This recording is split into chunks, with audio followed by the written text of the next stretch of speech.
Birth of the end. The Force screamed, not in language, not in sound, but in a psychic shockwave that rippled across every star system, every planet, every living being connected to the cosmic energy that bound the galaxy together.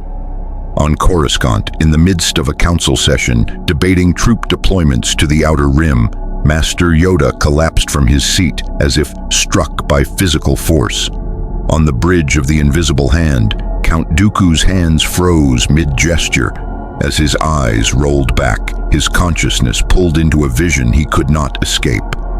In the Jedi Temple's meditation chambers, younglings screamed in unison.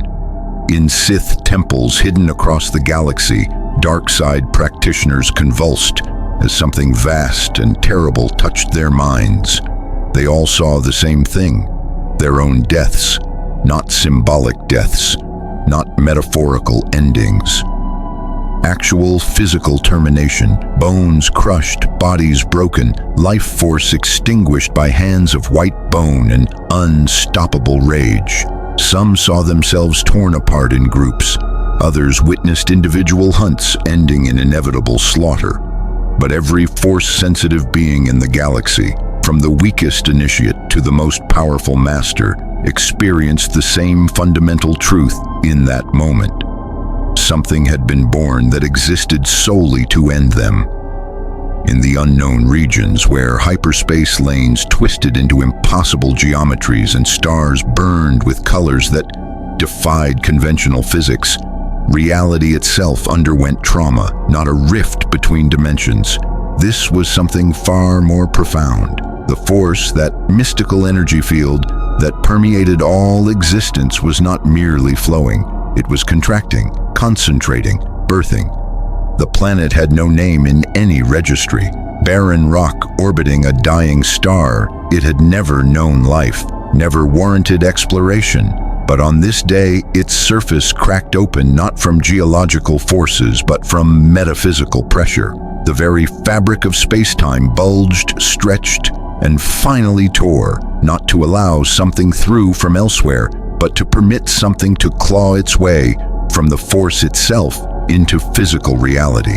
The creature that emerged defied natural law. It was massive, 3 meters of corded muscle, bone protrusions jutting from flesh like organic weaponry, skin gray as death and harder than durasteel. Its face possessed no higher intelligence, only rage distilled into physical form. But it was the presence that truly horrified. Where Force sensitives generated midi-chlorian auras that registered on scientific equipment, this being radiated something else entirely, a void. Not absence of the Force, but the Force's active rejection of what it had been twisted into. Doomsday, for that was what the Force named it in the universal consciousness, stood amid the crater of its birth and roared. The sound carried across vacuum, transmitted not through air but through the Force itself, a declaration of purpose that every Jedi and Sith heard in their bones. The hunt had begun. On Coruscant, Yoda struggled to his feet, aged hands trembling on his Geimer stick. The council chamber had erupted in chaos, masters demanding explanations, Padawans crying out in terror, even stoic Mace Windu looking shaken to his core. But Yoda's focus was elsewhere, his mind still touching that terrible birthing, still feeling the Force's intent behind the creation. 800 years. Walked with the Force I have, he said, his voice barely above a whisper, yet somehow cutting through the pandemonium. Never has it spoken with such clarity. Master Yoda, what was that? Mace Windu demanded, his hand unconsciously resting on his lightsaber hilt. Every Jedi in the temple felt it. Reports coming in from across the galaxy. All Force sensitives experienced simultaneous visions of death, Yoda finished. Our death, Jedi, Sith, all who touch the Force. His ancient eyes met Windu's, and the Corran Master took an involuntary step back at what he saw there. Fear. True existential fear from a being who had faced Sith Lords, dark side aberrations, and cosmic threats for centuries. Created something, the Force has something to end us. That's impossible, Obi-Wan Kenobi spoke up from where he'd entered the chamber, his robes still dusty from a recent mission. The Force doesn't create things with malicious intent. It's an energy field, not a conscious entity making decisions. Wrong you are, Yoda interrupted, and his tone carried a weight of terrible certainty. Assume we did, that the Force merely exists, flows through all things, guides us, surrounds us, but possesses no will of its own. Comfortable, that assumption was. Safe. He turned to the great windows overlooking Coruscant's endless cityscape. But what if aware it is? What if watched us it has for thousands of years? Watched Jedi and Sith tear the galaxy apart in endless war, manipulate its power for political games, corrupt its very essence with our conflicts? You're saying the Force is punishing us? Master Plo Koon's synthesized voice carried disbelief. Worse, Yoda replied, correcting its mistake, it is. The silence that followed was absolute. In the underlevels of Coruscant, in a converted industrial facility that served as one of Palpatine's secret Sith laboratories, Darth Sidious reviewed the same vision with cold calculation. Unlike the Jedi's philosophical crisis, his mind worked through tactical implications. A Force-created entity specifically designed to hunt Force users represented both catastrophic threat and unprecedented opportunity. Interesting, he murmured, his yellow eyes gleaming in the darkness. The Force grows tired of us, does it? Decides to cleanse the galaxy of those who wield its power. His lips curved into a smile that held no humor. We shall see if the universe's will proves stronger than a Sith Lord's. He activated a holocom, and Count Dooku's holographic image materialized, the elegant Sith looking unusually unsettled. Master, you felt it too, Dooku stated without preamble. That was no ordinary Force disturbance, that was the Force itself taking action, Palpatine confirmed. Centuries of Sith prophecy speak of this in the oldest texts, the Grand Correction, the Universal Purge. We dismissed them as mythos, warnings to keep acolytes fearful and obedient. It seems our ancestors were more prescient than we believed. What do? We observe, Palpatine replied. This creature, this Doomsday, will manifest soon. It will hunt. And when it does, it will target the Jedi first. They are more numerous, more visible, more connected to the light side the Force seems so eager to cleanse. Let them face this cosmic judgment. Let them bleed. And when they are weak, desperate, willing to compromise any principle to survive, his smile widened. Then the Sith will offer salvation for a price. And if it comes for us first, then we kill it, Palpatine said simply.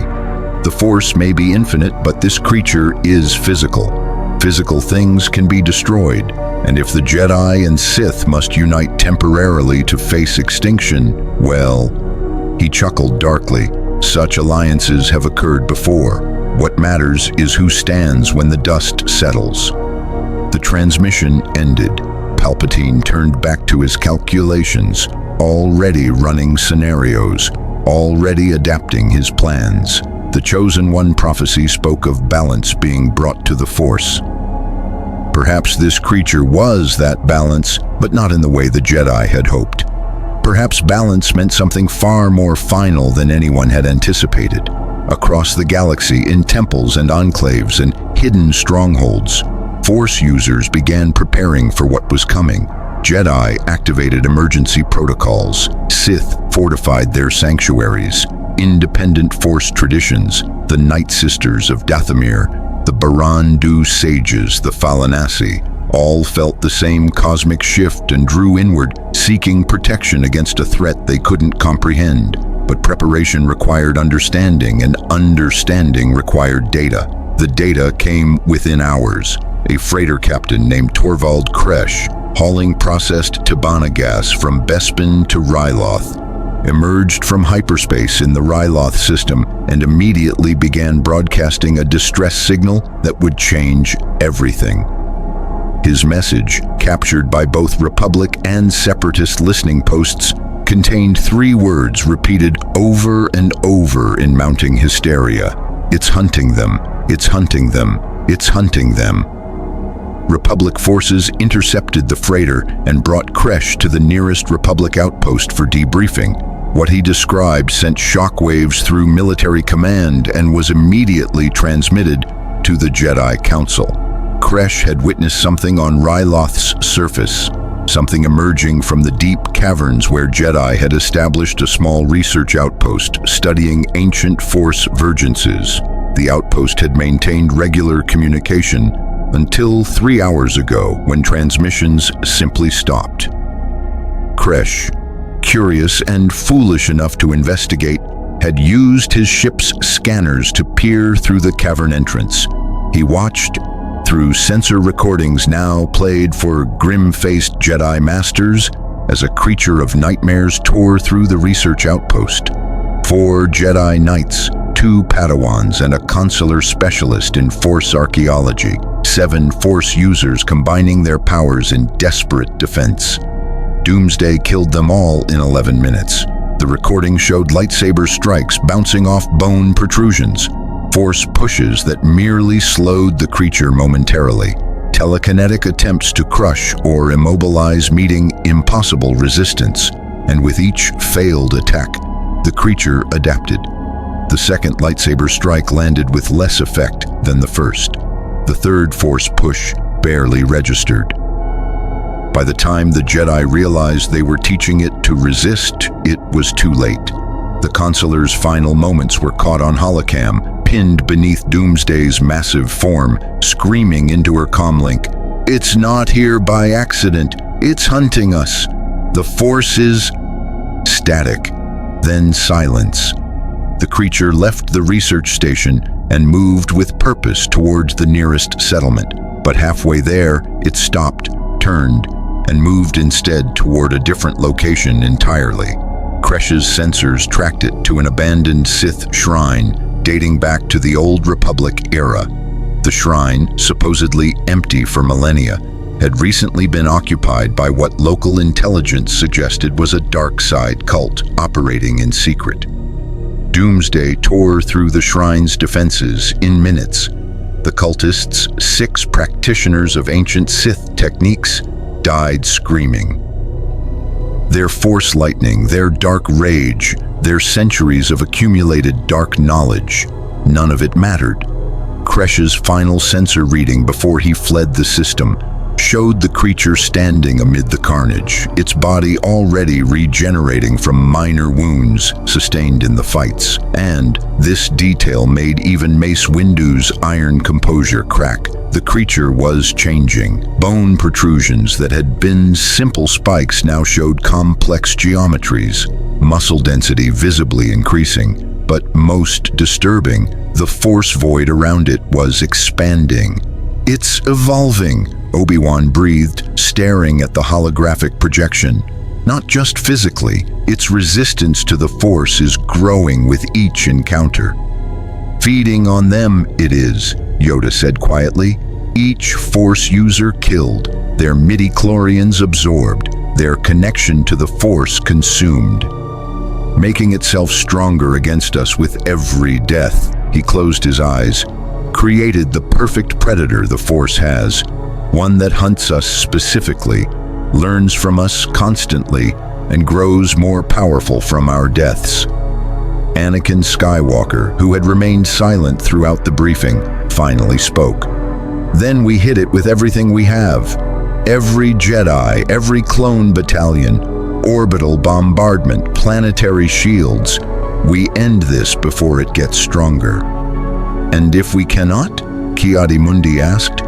"Then we die fighting," Anakin replied simply, "because the alternative is dying hunted." Yoda's ears drooped. A third option there may be, but terrible it is, unthinkable. What option? Mace demanded. The ancient Jedi Master opened his eyes, and in them was a sadness that spanned centuries. Stop being Jedi, we could. Renounce our connection to the Force, dissolve the Order, become normal. If hunting Force users it is, Force users we could cease to be. The suggestion landed like a thermal detonator. Every Jedi in the chamber erupted in immediate rejection. Impossible, unacceptable, abandoning their sacred duty, cowardice in the face of threat, betrayal of everything they stood for. But beneath the outrage, beneath the denial, every Jedi in that room felt a small voice whispering, "What if he's right? What if we are the problem?" If you want to see more characters enter the Star Wars galaxy, hit that subscribe button and drop the name of a character you'd want to see in the comments below. May the Force be with you. On Ryloth, in the cooling corpses of Jedi and Sith alike, Doomsday raised its head toward the stars. Across the galaxy on Coruscant, it sensed them. Thousands of Force users concentrated in one place, the Jedi Temple. It began walking, not toward a ship, not toward transportation, simply walking. The Force showed it the way, and distance meant nothing when the universe itself guided your path. Through caves, through underground passages that shouldn't exist, through shortcuts in reality that only something born of the Force could navigate, Doomsday moved toward its next hunting ground. The beast had evolved beyond simple destruction. Now it could sense them across star systems, could feel their Force signatures like beacons calling it home. And it was learning to enjoy the hunt.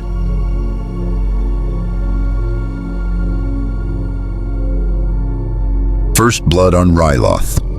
The Jedi task force that arrived at Ryloth 12 hours after the initial massacre was composed of some of the Order's finest warriors. Master Saesee Tiin, renowned for his piloting prowess and combat mastery. Master Aayla Secura, whose connection to the living Force made her one of the Council's most valued operatives. Kit Fisto, whose humor masked a duelist's precision honed over decades. 3 Jedi Knights and 2 Padawans rounded out the team, 9 Force users total, dispatched to investigate what the Council hoped was an isolated incident. They landed on Ryloth's barren surface as the system's twin suns hung low on the horizon, casting long shadows across the rocky terrain. The research outpost lay ahead, its prefabricated structures eerily intact from the outside. No visible damage. No signs of bombardment or conventional attack. "Something feels wrong," Aayla murmured, her leku twitching with unease. "The Force here is wounded." "I sense it too," Kit Fisto agreed, his usually jovial expression turning serious. Like a scar in the fabric of reality, whatever happened here left more than physical damage. Saesee Tiin ignited his lightsaber, the green blade humming to life. "Stay alert, move in combat formations, if what Master Yoda suspects is true." He never finished the sentence.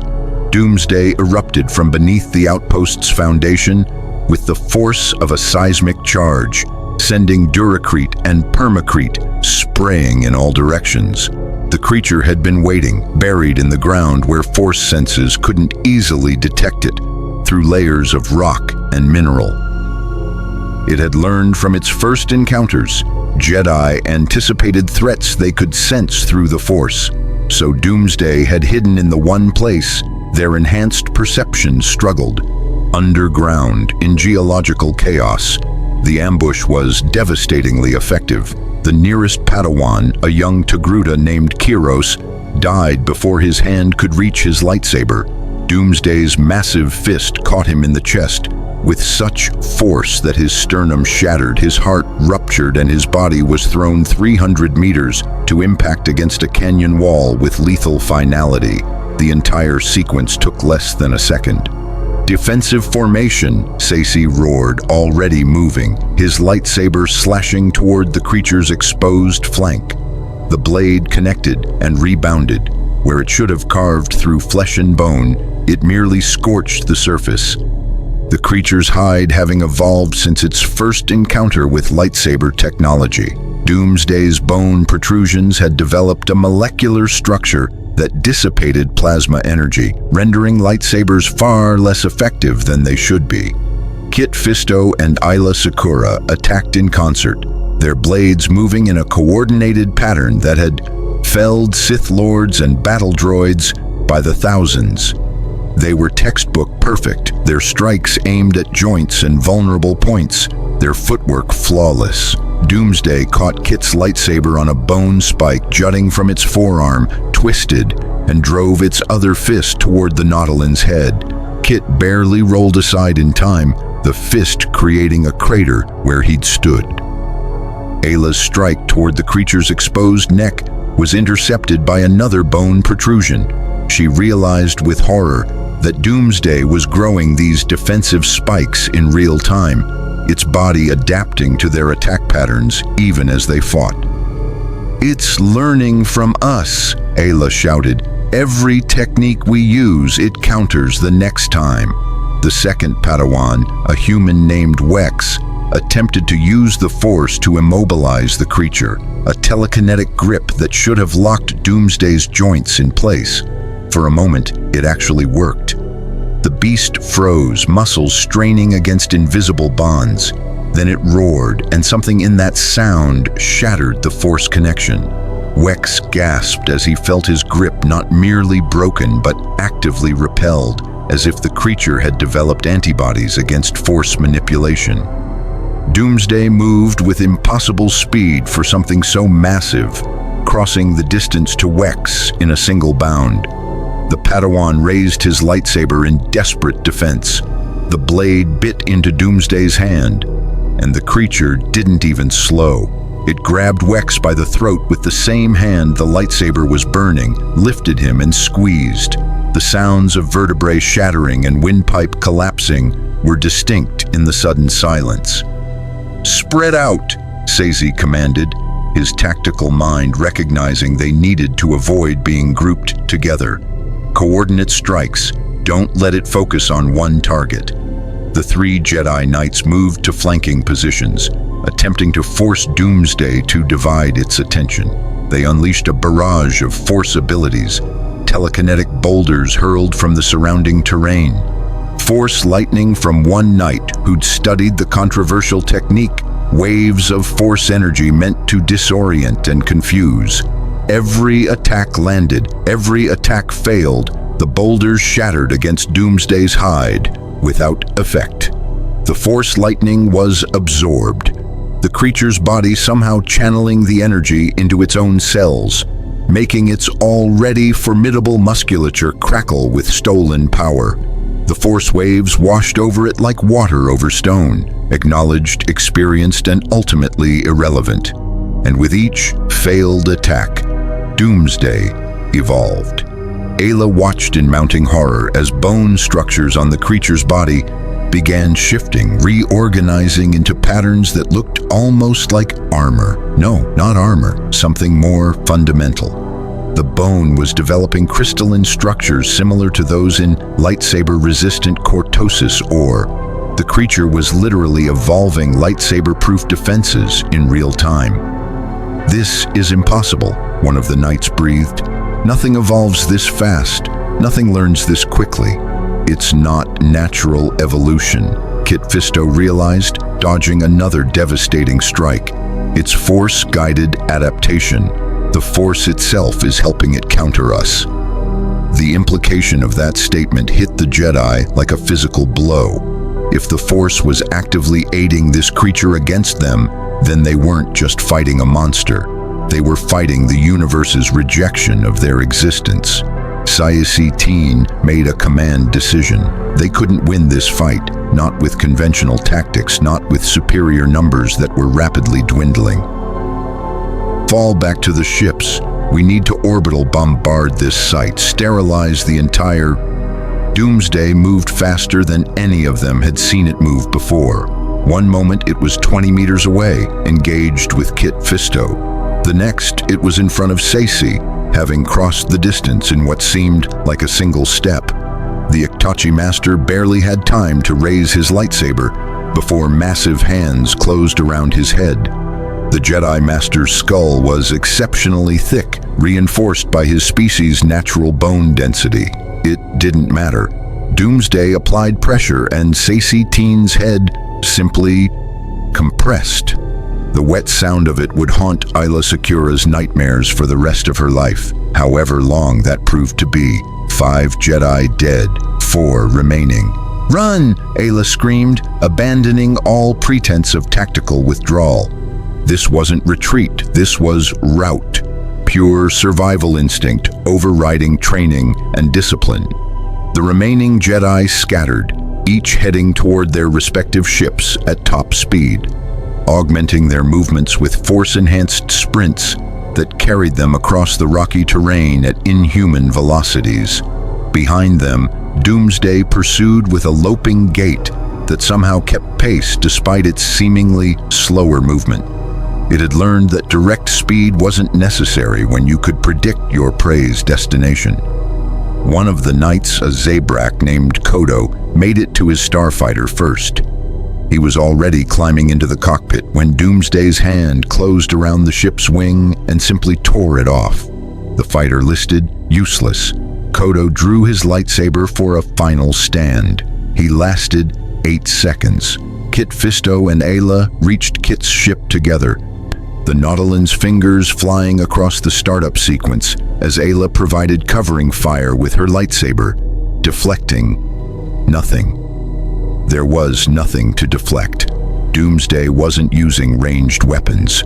It didn't need to. The creature stopped 30 meters from the ship and simply looked at them with those dead, pitiless eyes.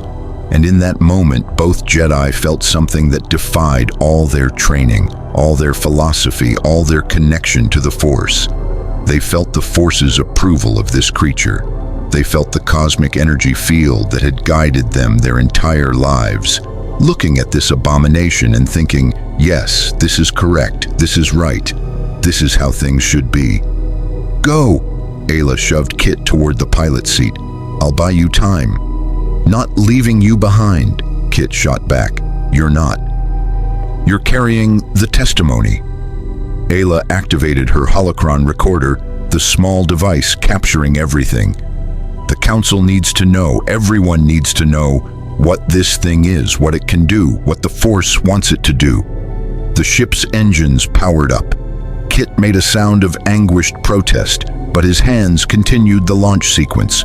Warrior's instinct overriding emotional attachment, just as the Jedi Code demanded. Sometimes the greatest act of compassion was surviving to warn others. Ayla Secura stepped away from the ship and faced Doomsday alone. She didn't ignite her lightsaber. What was the point? The creature had demonstrated lightsabers were increasingly ineffective against it. Instead, she reached deep into the Force, touching the fundamental energy that connected all living things, and she tried something desperate. She tried to communicate. I know you can't understand words, she said, her voice steady despite the terror clawing at her heart. But I know you understand purpose. The Force created you for a reason. I'm asking you, begging you to question that reason. We're not perfect. The Jedi have made mistakes, but we're trying. We're trying to bring peace, to protect the innocent, to serve something greater than ourselves. Doomsday tilted its head, and for just a moment, Ayla thought she saw something flicker in those dead eyes. Recognition? Understanding? But no, it was simpler than that. It was the recognition a predator has for prey that speaks before dying. Acknowledgement without comprehension. The creature moved forward. Ayla closed her eyes and touched the Force one final time, sending her consciousness out across the galaxy to brush against all those she'd loved, all those she'd taught, all those who would need to carry on when she was gone. She felt Anakin's presence on Coruscant, felt Master Yoda's ancient sadness, felt the Force itself watching with terrible, patient inevitability. I understand now," she whispered. "You're not evil. You're just correction. We pushed too far, claimed too much, thought we knew better than the Force itself. And now, Kit Fisto's ship lifted off with repulsor engines screaming, climbing toward orbital altitude as fast as its thrusters could manage. The last thing the ship's rear sensors captured was Ayla Secura standing firm, lightsaber ignited now in final defiance, facing down the instrument of the Force's judgment. The last thing Kit heard over the comm was Ayla's final transmission, her voice calm with the serenity of absolute acceptance. "Tell them it's not a monster. Tell them it's a mirror. Tell them the Force is showing us what we've become." Then static. Kit Fisto made the jump to hyperspace, with tears streaming down his face, the holocron containing the recordings of their massacre secured in his flight suit. Behind him on Ryloth's surface, Doomsday stood over the broken body of the last Jedi it had killed on this world, its form already changing again, adapting again, growing stronger again. The creature looked up at the stars where Kit's ship had vanished and remembered. It now knew what hyperspace signatures looked like. It now understood that its prey could escape if given time. This was knowledge it would use. But for now, it had other prey to hunt.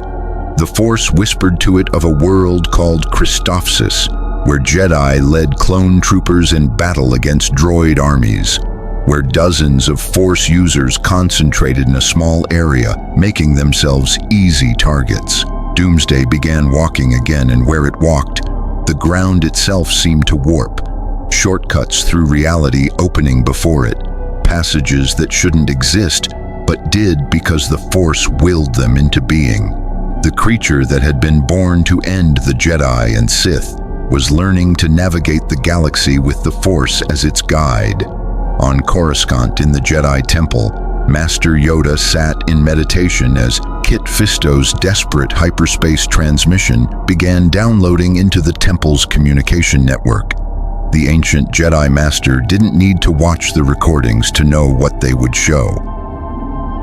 He'd felt each death through the Force, 9 bright flames of life extinguished in rapid succession, their Force signatures consumed by something that grew stronger with each killing. "Begun, it has," he murmured to the empty chamber. "The end of the Jedi Order, not with a bang, but with a hunt." Around him, the Force itself seemed to hold its breath, waiting to see if its creations would accept their extinction gracefully or fight against the inevitable with everything they possessed. Yoda suspected he knew which path the Jedi would choose, and he suspected it wouldn't matter. The Council's denial. The Jedi Council chamber had never felt so much like a tomb. Kit Fisto stood in the center of the circular room, still in his battle-stained robes, his usually vibrant skin tone dulled by exhaustion and trauma. Around him, the Council sat in their traditional positions, but the usual sense of serene wisdom had been replaced by something Fisto had never witnessed in this sacred space: fear wearing the mask of denial. The holocron recordings had finished playing. 9 Jedi slaughtered in methodical sequence, lightsabers failing, Force abilities countered, evolution happening in real time as the creature called Doomsday adapted to every technique, every strategy, every desperate attempt at survival. And through it all, Ayla's final words echoing in the silence: "The Force is showing us what we've become. This cannot be the Force's will," Mace Windu stated, his voice carrying absolute certainty that felt more like desperation. "The Force is balance, harmony, life itself. It doesn't create instruments of genocide against those who serve it." "Serve it, do we?" Yoda asked quietly. The ancient master hadn't moved since the recordings began. His eyes closed, his presence in the Force a whirlpool of sorrow. "Or use it, have we? Claimed ownership of the Force, the Jedi have. Servants of the Force, we call ourselves, but treat it as a tool, do we not?" "Master Yoda," Obi-Wan Kenobi interjected carefully. With respect, you're suggesting the Force has conscious intent to judge us. That's not how the Force works. It's an energy field, responsive to our intentions but not independently conscious. Prove that, can you? Yoda's eyes opened, fixing on Obi-Wan with an intensity that made the younger master flinch. 800 years I have walked with the Force, longer than any Jedi living, and I tell you now, alive it is, aware, patient beyond mortal comprehension, and tired. His voice cracked on the last word. So very tired of our wars. Then we make it understand. Anakin Skywalker burst out, his frustration boiling over. He'd been pacing the chamber's perimeter throughout the playback, unable to stand still while watching friends die. We show it we can change. We end the war with the Separatists. We reform the Order. We had millennia to change, Ki-Adi-Mundi interrupted, his elongated head bowing with uncharacteristic defeat. The Sith Wars, the Mandalorian conflicts, the 100-year darkness. Again and again, we've claimed each war would be the last. Each reform would be genuine. The Force has heard these promises before. Kit Fisto finally spoke, his voice hoarse from screaming during the battle. It's not just hunting us randomly, it has purpose, strategy. After it killed Ayla, it turned toward Christophsis. I felt it through the Force before I jumped to hyperspace. It knew where the next concentration of Jedi would be. It's systematically targeting Force users, and it's learning our tactics faster than we can adapt. Then we evacuate Christophsis, Shakti proposed. Pull all Jedi back from forward positions. Concentrate our forces here on Coruscant, where we can establish proper defenses, and lead it directly to the temple. Plo Koon's synthesized voice carried horror at the suggestion. Where thousands of younglings train, where the largest concentration of Force users in the galaxy resides, we'd be serving ourselves up as a feast. The council chamber descended into argument. Voices rising, philosophical positions hardening, fear transmuting into anger and denial. This was how democracies died, Yoda thought with deep sadness, not with acceptance of hard truths, but with increasingly desperate attempts to deny reality. A chime from the chamber's communication console cut through the chaos. Mace Windu activated it, and a holographic image materialized. Not the blue of standard transmission, but the red of Sith encryption. Count Dooku's elegant form appeared, and every Jedi in the room instinctively reached for their lightsabers. "Peace, Jedi," Dooku said, raising his hands in a placating gesture that somehow managed to be condescending. "I come not as an enemy today, but as a fellow victim, shall we say. The Sith have no place in Jedi deliberations," Mace stated coldly. "This transmission is severed. The creature that slaughtered your Jedi on Ryloth also destroyed a Sith enclave on Vijun 3 hours ago." Dooku interrupted smoothly. 12 dark side practitioners, including 2 of my most promising apprentices. It killed them with the same efficiency it demonstrated against your people. More efficiently, actually. It's learning. The council chamber fell silent. "You're lying," Anakin accused. "Trying to sow confusion while we're vulnerable?" "I'm transmitting data now," Dooku replied, and a second holographic display appeared, showing security footage from a Sith stronghold. The imagery was grainy but unmistakable. Doomsday tearing through Force users who wielded red lightsabers and dark side lightning with equal futility. This abomination makes no distinction between Jedi and Sith. We are all equally condemned by whatever cosmic force birthed it. Yoda leaned forward, his ancient eyes studying Dooku's holographic face with the scrutiny of someone who'd known the man for over a century. "Why come to us with this information, Count? What does the Sith Order want?" "Survival," Dooku answered simply, and for once his aristocratic facade cracked to show genuine concern. My master and I have consulted the oldest Sith texts, prophecies dating back to the ancient empire. There are references to a great purge, a force-born reaper that arises when the balance becomes untenable. We dismiss these as metaphorical warnings against excess. We were wrong. The Sith Empire lasted for thousands of years, Obi-Wan pointed out. If this purge was coming, why now? Why during our war? Because the war itself is the problem, a new voice interjected, and another holographic image appeared, this one showing Darth Sidious himself, hooded and shadowed. Several Jedi gasped at seeing the mysterious Sith Lord whose very existence had been debated in council chambers. Mace Windu's hand moved to his lightsaber. The Sith Master reveals himself. Convenient.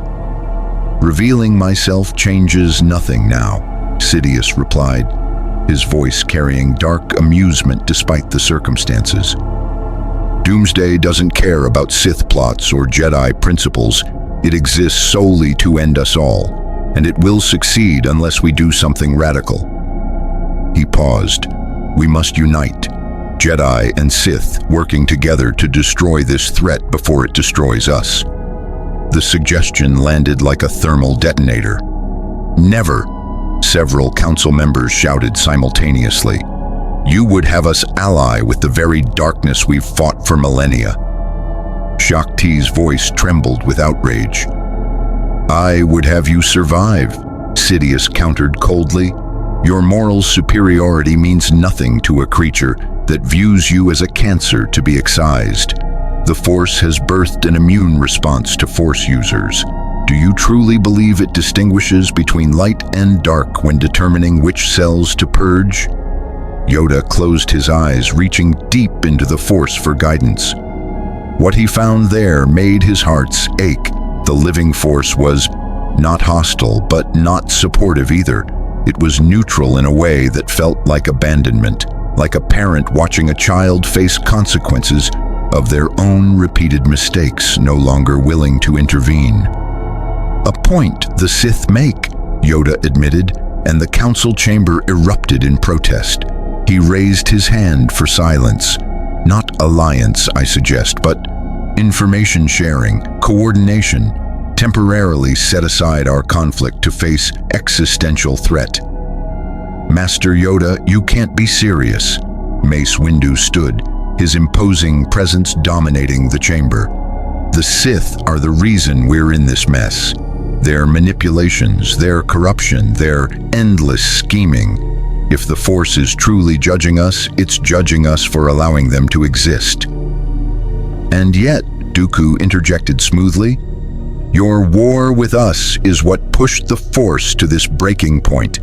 The Clone Wars have killed billions, entire planets reduced to ash.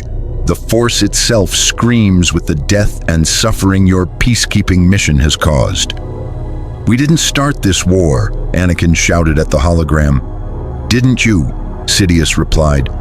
The Jedi who became generals, who lead clone slave armies, who abandoned your principles of non-attachment to fight, kill, and command. You changed Jedi. You became warriors, and the Force, it seems, has decided warriors are what need to be purged. Before anyone could respond, alarms blared throughout the temple. A communications officer burst into the council chamber, his face pale. Masters, we're receiving distress signals from Christophilus. The creature, it's there. Multiple Jedi casualties reported. And the officer's voice broke.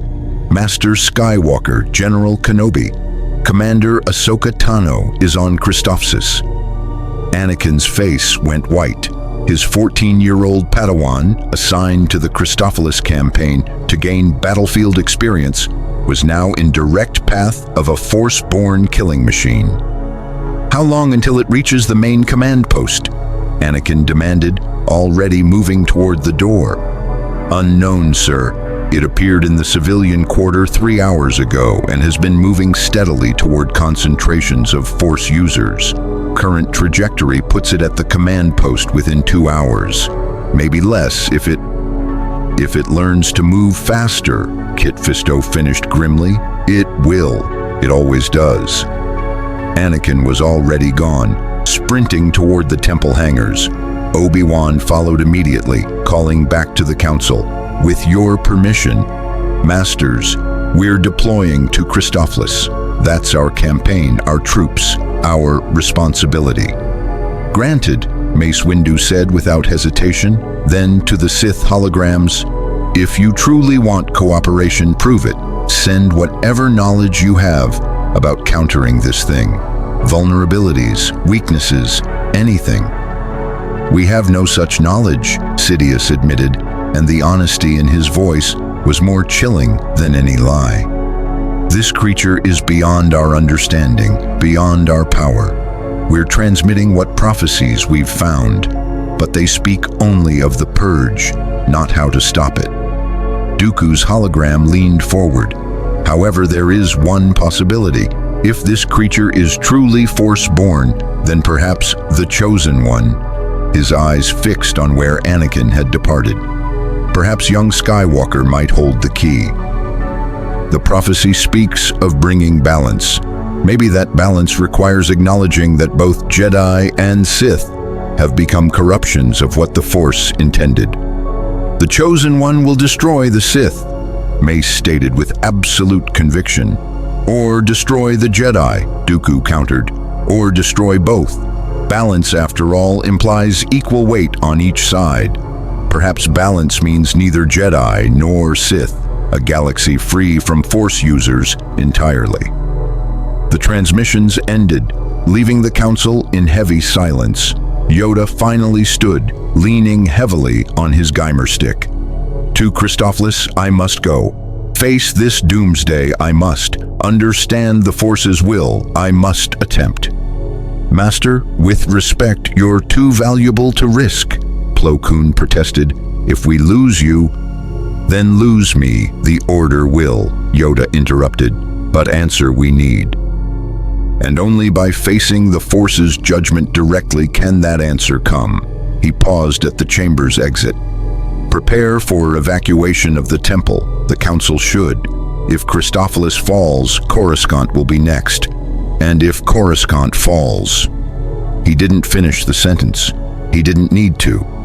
Across the galaxy, in the ruins of what had been a thriving city on Christophlis, Doomsday stood among the corpses of 3 Jedi Knights who'd attempted to slow its advance. The creature's body had changed again. Bone protrusions now formed complex patterns that channeled Force energy away from its vital organs, an organic version of Isalamiri's Force repulsion field. It could sense them now all across the planet. Dozens of Force users concentrated in defensive positions, preparing weapons that wouldn't work, strategies that wouldn't help, hoping against hope that numbers would overcome what skill and power could not. Among them, Doomsday sensed a particularly bright signature, young, powerful, connected to the Force in ways that marked her as important. The creature didn't understand concepts like Padawan or apprentice, but it understood priority targets. The girl would die first, and through her death, the creature would learn more about countering Force users who specialized in acrobatic combat and intuitive connection to the living Force. Doomsday began moving toward the Jedi command post, and as it walked, the Force itself seemed to clear a path. Civilians fleeing before it arrived, obstacles collapsing to make its journey easier, reality itself bending to ensure the hunter reached its prey. In orbit above Christophlis, a Republic fleet prepared for battle against an enemy they couldn't comprehend, using tactics designed for droids and separatist forces that would prove utterly useless against something born from the Force's own will. And in hyperspace, Anakin Skywalker's starfighter raced toward the planet at maximum speed. the chosen one rushing to save his Padawan from a fate that perhaps had been written in the Force's design since the galaxy began. The Jedi were about to learn whether prophecy could be defied, or if the Force's will was as inevitable as gravity. Yoda suspected they wouldn't like the answer. Unholy alliance. Christophsis burned, not from conventional warfare. The Clone Wars battle that had raged here for weeks had been suspended the moment Doomsday's presence was confirmed. Separatist and Republic forces had withdrawn to opposite sides of the Crystal Planet's capital city, both sides recognizing that their conflict meant nothing in the face of a predator that viewed all Force users as prey. The fires came instead from Doomsday's relentless advance through the city, collateral damage from a hunter that simply walked through buildings when walls stood between it and its targets. Ahsoka Tano crouched behind a collapsed crystal spire, her montrals twitching as they picked up vibrations through the ground. The creature was close, maybe 300 meters and closing. Around her, clone troopers had established a defensive perimeter, but she'd ordered most of them to evacuate. Their weapons were useless against this thing, and she wouldn't sacrifice them pointlessly. "Commander," Captain Rex said quietly, his helmet's HUD tracking the approaching threat. "With respect, you should fall back to the extraction point. General Skywalker's inbound, ETA 15 minutes. We can hold here while you—" "No," Ahsoka interrupted, her voice carrying a certainty that belied her 14 years. "It's hunting Force users. If I run, it'll follow. If I stay, I can maybe slow it down, buy time for the other Jedi to evacuate the civilian sector." She ignited her green lightsaber, the blade humming to life. "Besides, running from fear isn't the Jedi way." "The Jedi way might get you killed, sir." "Probably," Ahsoka admitted with a grim smile. "But I'd rather face it knowing I bought innocents time to escape than live knowing I abandoned them." Rex said nothing, but his grip tightened on his blaster rifle. If the commander was staying, so were his men. That's what loyalty meant. The ground trembled, then again, harder, rhythmic impacts that spoke of something massive approaching with terrible purpose. Ahsoka closed her eyes and reached into the Force, trying to sense the creature's presence, its intentions, anything that might give her an edge. What she found made her gasp. The Force around Doomsday was wrong. Not absent like with the Ysalamiri that created Force null bubbles. Not corrupted like with Sith who bent the Force to their will through hatred. This was something else entirely. The Force was present around the creature, but it was watching, observing, approving. "Oh," Ahsoka breathed, understanding flooding through her with horrible clarity. "It really is Judgment Day." Doomsday rounded the corner of a demolished building, and for the first time, Ahsoka Tano saw the instrument of the Force's retribution with her own eyes. It was worse than the holocron recordings had suggested.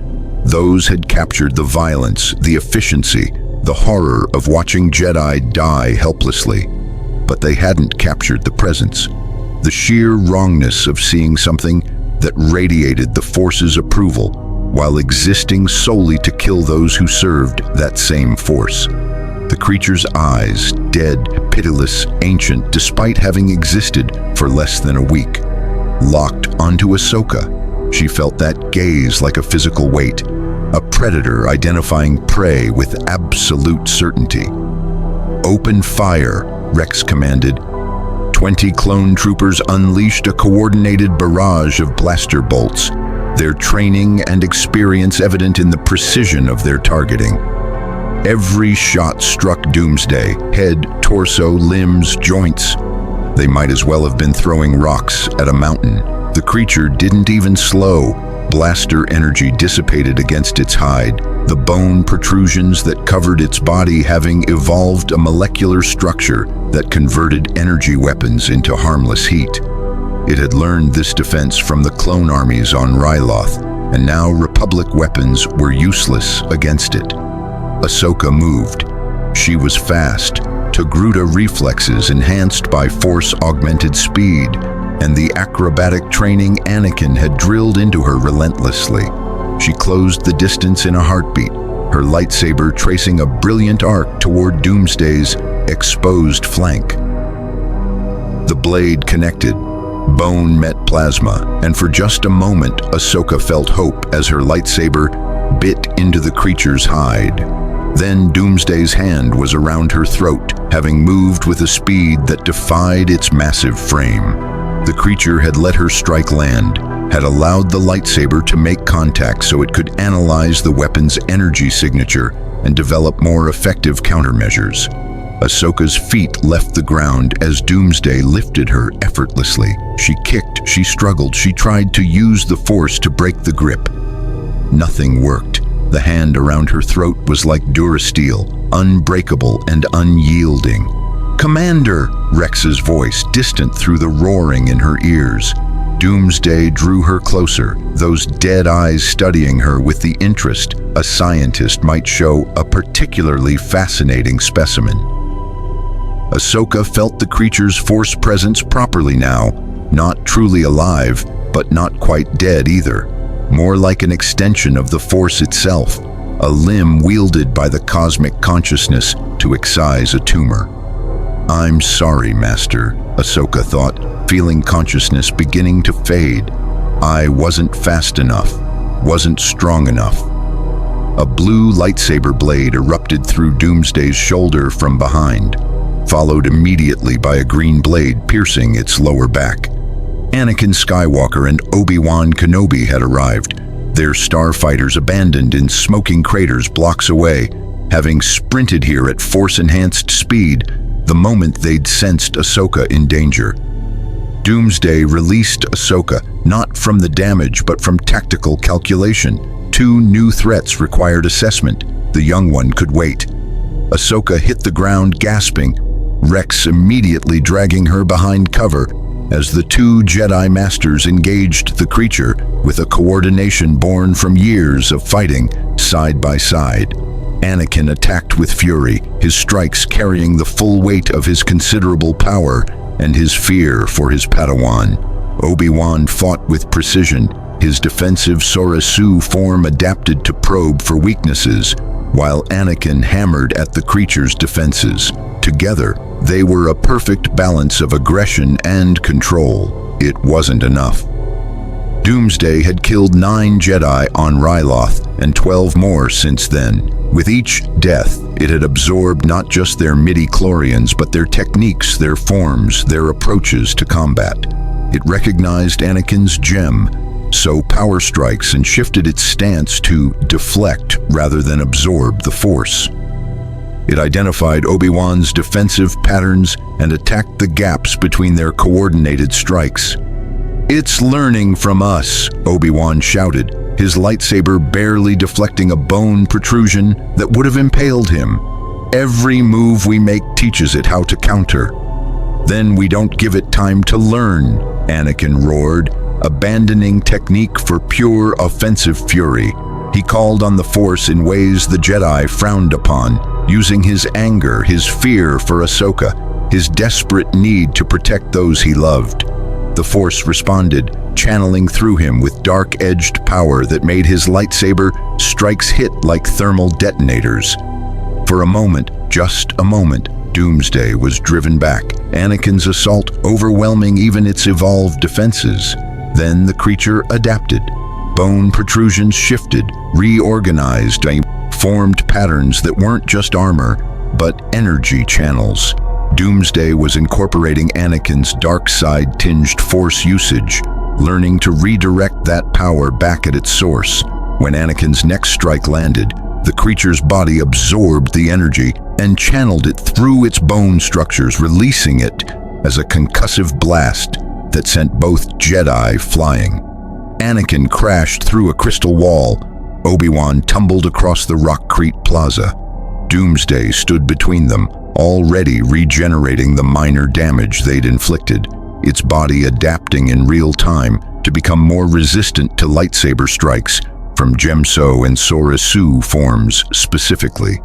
A new voice echoed across the battlefield, ancient and heavy with sorrow. Enough.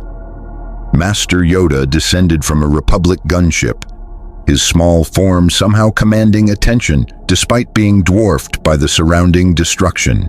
Behind him, to everyone's shock, Count Dooku emerged from a separatist shuttle that had landed beside the Republic craft. "A truce we have called," Yoda announced, his voice carrying through the Force to all present. "Jedi and Sith, united against common threat. Survive alone, neither side can. Together, perhaps a chance we have." Anakin struggled to his feet, his face contorting with rage.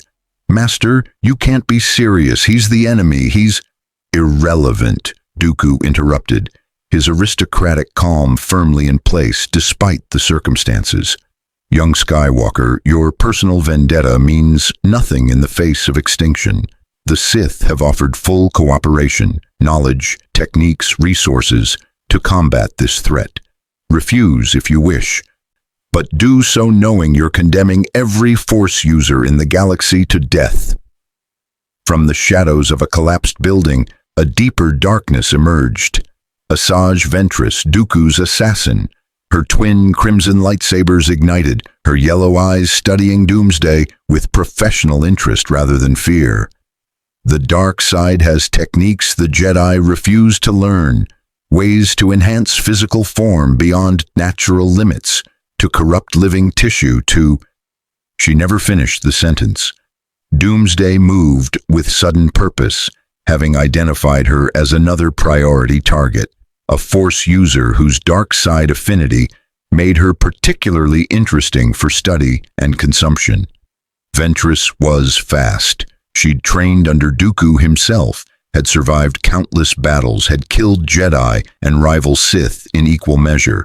Her speed and agility were legendary.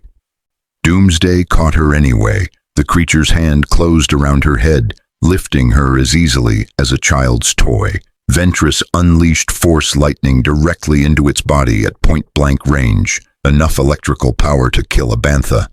Doomsday's muscles spasmed, flesh charred where the lightning entered, but the creature's grip never wavered. "Master!" Ventress gasped, terror finally breaking through her predator's calm. Dooku moved without hesitation. His curved lightsaber hummed as he combined Makashi dueling precision with Sith Force abilities. His strikes targeting the joints Ventress's lightning had temporarily weakened. "Release her, abomination, or face the full wrath of a Sith Lord." Doomsday turned its dead eyes toward Dooku and threw Ventress at him. The assassin's body impacted Dooku like a missile, both Sith tumbling across the battlefield. By the time they'd disentangled, Doomsday had already turned its attention back to Yoda, having recognized the ancient Jedi as the most powerful Force presence currently available. Yoda didn't ignite his lightsaber. Instead, he simply stood before the creature, reaching deep into the Force in a way he hadn't done in decades. Not to attack, not to defend, but to understand. "Created you, the Force did," Yoda said quietly, his voice somehow carrying despite its softness. "For a purpose. Show me that purpose, it will. Show me why we must die." And the Force answered. Vision flooded through Yoda, not his own vision, but the Force's perspective. He saw millennia of Jedi history from the cosmic consciousness's viewpoint, saw the Order's slow corruption from humble servants to galactic authorities, saw attachments suppressed until suppression became cruelty, saw the Sith rise from Jedi who'd been driven to darkness by the Order's rigid dogma, saw both sides claim moral superiority while tearing the galaxy apart in endless, pointless wars. He saw the Clone Wars from the Force's perspective.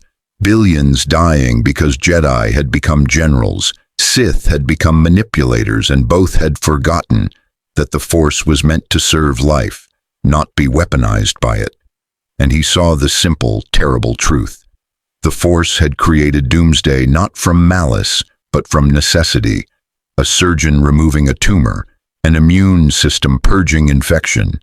The Jedi and Sith weren't victims of cosmic cruelty. They were the disease, and Doomsday was the cure. Yoda opened his eyes, tears streaming down his ancient face. "I understand," he whispered. "Master Yoda," Obi-Wan called out, alarmed by the despair in his tone. "Right, the Force is," Yoda said, his voice breaking. "Failed, we have. Both orders, both philosophies become what we fought against. We did, and now—" He looked up at Doomsday with eyes full of terrible acceptance. "Now pay for our sins we must." "No." Anakin's voice cut through the moment like a thermal blade. The Chosen One stood, his robes torn, his face bleeding from a dozen minor cuts, his eyes burning with something beyond rage or fear. "No, I don't accept that. We've made mistakes, fine. We'll fix them. We'll reform. We'll change. We'll—" "Die," Dooku finished quietly. "We'll die, Skywalker, because the Force has decided we are irredeemable, and when cosmic will itself judges you, there is no appeal." Doomsday moved toward Yoda again, its intent clear. The most powerful Jedi present would fall first, and his death would teach the creature everything it needed to counter Jedi combat mastery at the highest level. Anakin stepped between them. "You want to kill us?" he challenged, his lightsaber blazing.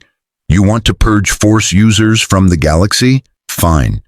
But you go through me first. I'm the Chosen One, the Force's own prophecy made flesh. If the Force truly wants us dead, let it prove it by killing the one being it specifically created to bring balance." For the first time since its creation, Doomsday paused. Something in Anakin's words had resonated, not with the creature itself, but with the Force that guided it. The cosmic consciousness that had birthed this instrument of judgment now considered the paradox before it. The Chosen One, created to bring balance, standing against the Force's own attempt to achieve that balance through extinction. The moment of hesitation passed. Doomsday lunged forward with terrifying speed. Bone protrusions extended to tear through the Chosen One who dared defy cosmic judgment. Anakin met the charge head-on, and the Force itself watched with ancient, patient interest to see if prophecy would override judgment, or if even the Chosen One would prove as flawed as all the others. The collision of their powers sent shockwaves rippling through the Force itself, making every Force sensitive in the galaxy pause, feeling the moment when destiny and judgment met in violent confrontation. And in the shadows of the dying city, both Jedi and Sith watched, wondering if this was the moment the Chosen One proved his purpose, or the moment prophecy itself was revealed as a lie the Force had told to give its doomed children false hope. The beast evolves. The impact of Anakin's lightsaber meeting. Doomsday's bone-covered fist created a shockwave that shattered every intact crystal structure within 100 meters. The Chosen One channeled the Force with a ferocity that bordered on the dark side, drawing not just on serenity and knowledge, but on his fear for Ahsoka, his rage at cosmic injustice, his desperate need to prove that prophecy meant something. For 3 seconds, Anakin held his ground, his blade carved through one of Doomsday's bone protrusions. His Force push actually staggered the creature backward. His augmented strength allowed him to match, for those brief seconds, the monster's raw power. Then Doomsday learned. The creature's entire physiology shifted.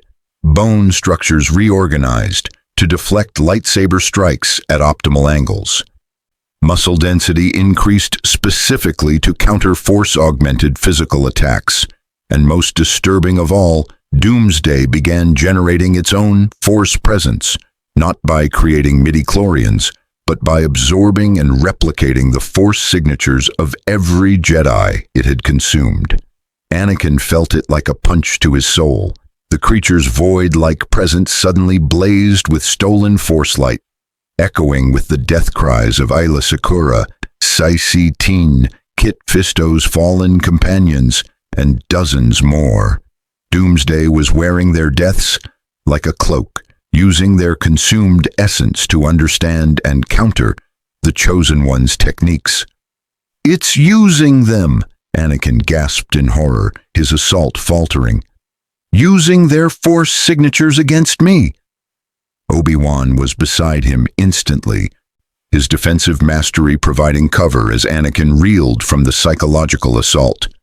"Don't let it get in your head. It's a tactic, nothing more." Doomsday's backhand caught Obi-Wan across the torso, sending the Jedi Master tumbling like a broken doll. Only his Force-augmented durability and last-second defensive enhancement saved him from death, but he crashed into a building's remains and didn't immediately rise. Yoda moved then, his small form blurring with speed that belied his ancient age. His lightsaber, rarely drawn, more rarely still used in true combat, became a green arc of judgment as the Jedi Grand Master engaged Doomsday with form for Ataru, the aggressive acrobatic style he'd mastered centuries ago. What followed was a display of lightsaber mastery that had been witnessed perhaps a dozen times in the past 500 years. Yoda became a whirlwind of motion, his blade finding gaps in Doomsday's defenses that shouldn't exist, his Force-augmented jumps and spins creating attack vectors from impossible angles. For the first time since its creation, Doomsday was forced on the defensive, struggling to adapt to an opponent whose 800 years of experience translated into techniques the creature had never encountered. Count Dooku joined the assault from the opposite side, his elegant Makashi form contrasting sharply with Yoda's acrobatics. The Sith Lord's curved lightsaber sang through the air with surgical precision, each strike targeting tendons, joints, vulnerabilities that his dark side-enhanced perception identified in Doomsday's evolving physiology. For 30 seconds, the two ancient Force users, Master and Fallen Student, Jedi and Sith, light and dark, fought in perfect coordination against a common enemy. Their combined assault would have destroyed armies, felled Sith Lords, ended wars. Doomsday absorbed every technique, cataloged every pattern, and evolved. The creature's bone structures began forming blade-like edges, mimicking lightsaber geometry. Its movements shifted from brutish power to calculated efficiency, incorporating elements of both Ataru and Makashi into its own combat style. And its Force void presence inverted, becoming a Force amplification field that drew ambient energy from the surrounding battle and fed it back into its own regeneration and adaptation. "Impossible," Dooku gasped, his aristocratic composure finally cracking as he witnessed his own fighting style reflected back at him with inhuman perfection. "It's not just learning, it's becoming us." Yoda sensed it too. With each moment of combat, Doomsday was evolving beyond mere physical adaptation. It was absorbing the fundamental nature of Force user combat, understanding not just techniques but the philosophies behind them. The creature was becoming a dark mirror of everything Jedi and Sith represented, their skill without their wisdom, their power without their restraint, their connection to the Force without their morality. "Fall back," Yoda commanded, his voice cutting through the chaos. "Too dangerous direct combat becomes. Feeding it information, we are." But breaking away from Doomsday proved harder than engaging it. The creature had learned pursuit tactics now, had incorporated hunting strategies from every Jedi it had killed. When Yoda attempted to disengage, a bone protrusion extended like a spear, forcing him to deflect rather than retreat. When Dooku tried to create distance, Doomsday closed the gap with a speed burst that mimicked Force sprint. Ventress re-entered the battle, her pride wounded from being thrown like a ragdoll earlier. She unleashed a barrage of Force lightning from a flanking position, the dark side energy crackling across Doomsday's body with enough power to disable a starfighter. The creature turned toward her, and its eyes, those dead, pitiless eyes, suddenly glowed with red energy. Doomsday had absorbed Ventress's earlier lightning attack, analyzed it, and now released it back at her with triple the intensity. The Sith assassin's own technique struck her like a freight train. She screamed as dark side energy tore through her body, collapsing in convulsions as her own power was used against her. Only Dooku's immediate force barrier prevented her death, but she was out of the fight, possibly permanently. It's not just evolving anymore, Anakin realized, climbing back to his feet with Ahsoka's help. His Padawan had recovered enough to fight, though he could see the fear in her eyes, a fear he shared. It's transcending, taking everything we are and becoming something worse. Above them, Republic and Separatist ships hung in uneasy proximity, both fleets holding position under the temporary truce. Clone commanders and battle droid controllers watched helplessly as their Force user leaders fought a losing battle against an enemy that couldn't be outmaneuvered, outfought, or outlasted. Captain Rex approached Anakin cautiously. "General, we need to evacuate. This position isn't defensible, and if that thing keeps getting stronger..." An explosion rocked the city center as Doomsday grabbed a massive piece of crystal architecture and hurled it like a javelin toward a group of retreating Jedi. 3 knights who'd been attempting to cover the civilian evacuation disappeared under tons of crystalline debris. Doomsday didn't pursue them to confirm the kills. It already knew they were dead. It could sense the absence of their force signatures, their midi-chlorians dispersing into the cosmic background. The creature's body shimmered as it absorbed those lingering force echoes, growing incrementally stronger with each death. Mace Windu's voice crackled over the comlink. "All Jedi forces fall back to the extraction points. This is not a battle we can win through combat. Repeat, disengage and evacuate." "We can't just run," Anakin protested, but even he could see the futility. Bodies of clone troopers and Jedi alike littered the battlefield. Doomsday stood at the center of the carnage, its form continuously shifting, evolving, becoming something that was no longer just a beast, but a terrible synthesis of every Force user it had encountered.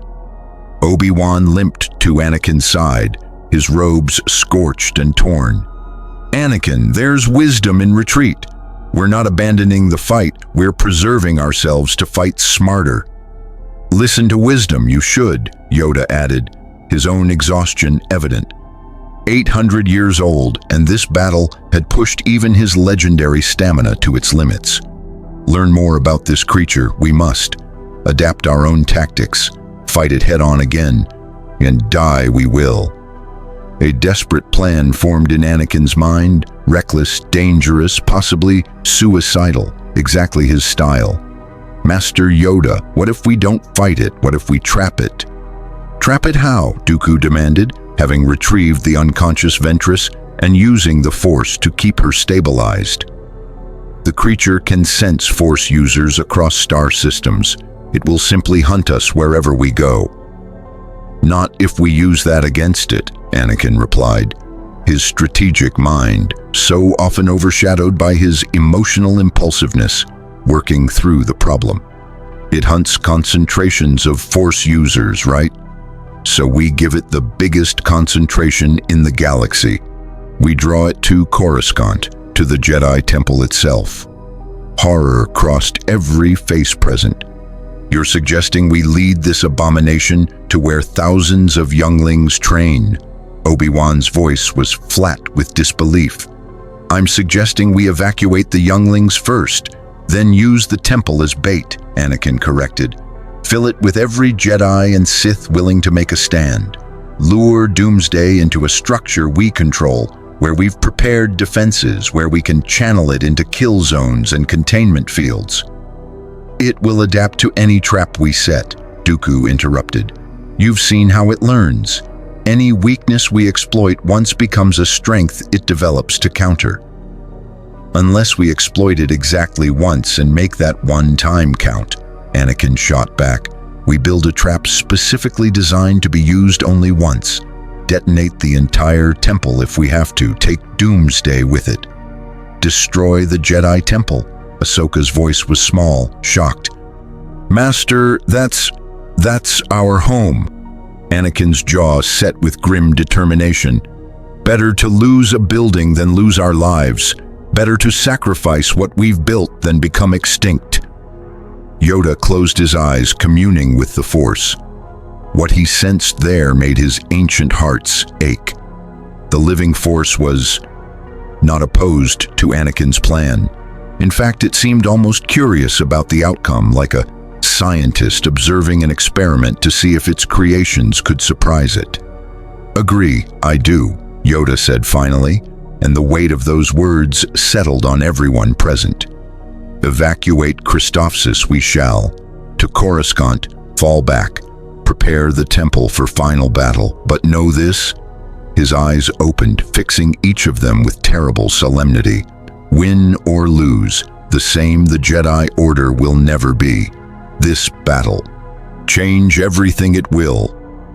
Doomsday roared in the distance, the sound carrying across the ruined city like a death knell. The creature had finished feeding on the fallen Jedi's Force signatures and was moving toward the next concentration of life. It could sense the Jedi preparing to flee, but it didn't rush. Why hurry? They couldn't escape. The Force would guide it to them eventually. Time was irrelevant when you were immortal, inevitable, and created by the universe itself. The evacuation began in earnest. Republic gunships descended through smoke and ash, loading Jedi and clone troopers with equal urgency. Separatist shuttles landed to retrieve Dooku, Ventress, and the few dark acolytes who'd accompanied them to this doomed alliance. As Anakin's gunship lifted off, he looked back at the burning city, at the monster walking among the ruins, at the bodies of Jedi who'd believed themselves invincible because the Force was with them. The Force is with it too, he murmured, and the realization was like acid in his soul. We're not fighting a monster, we're fighting our own Creator's judgment. Ahsoka placed a hand on his arm.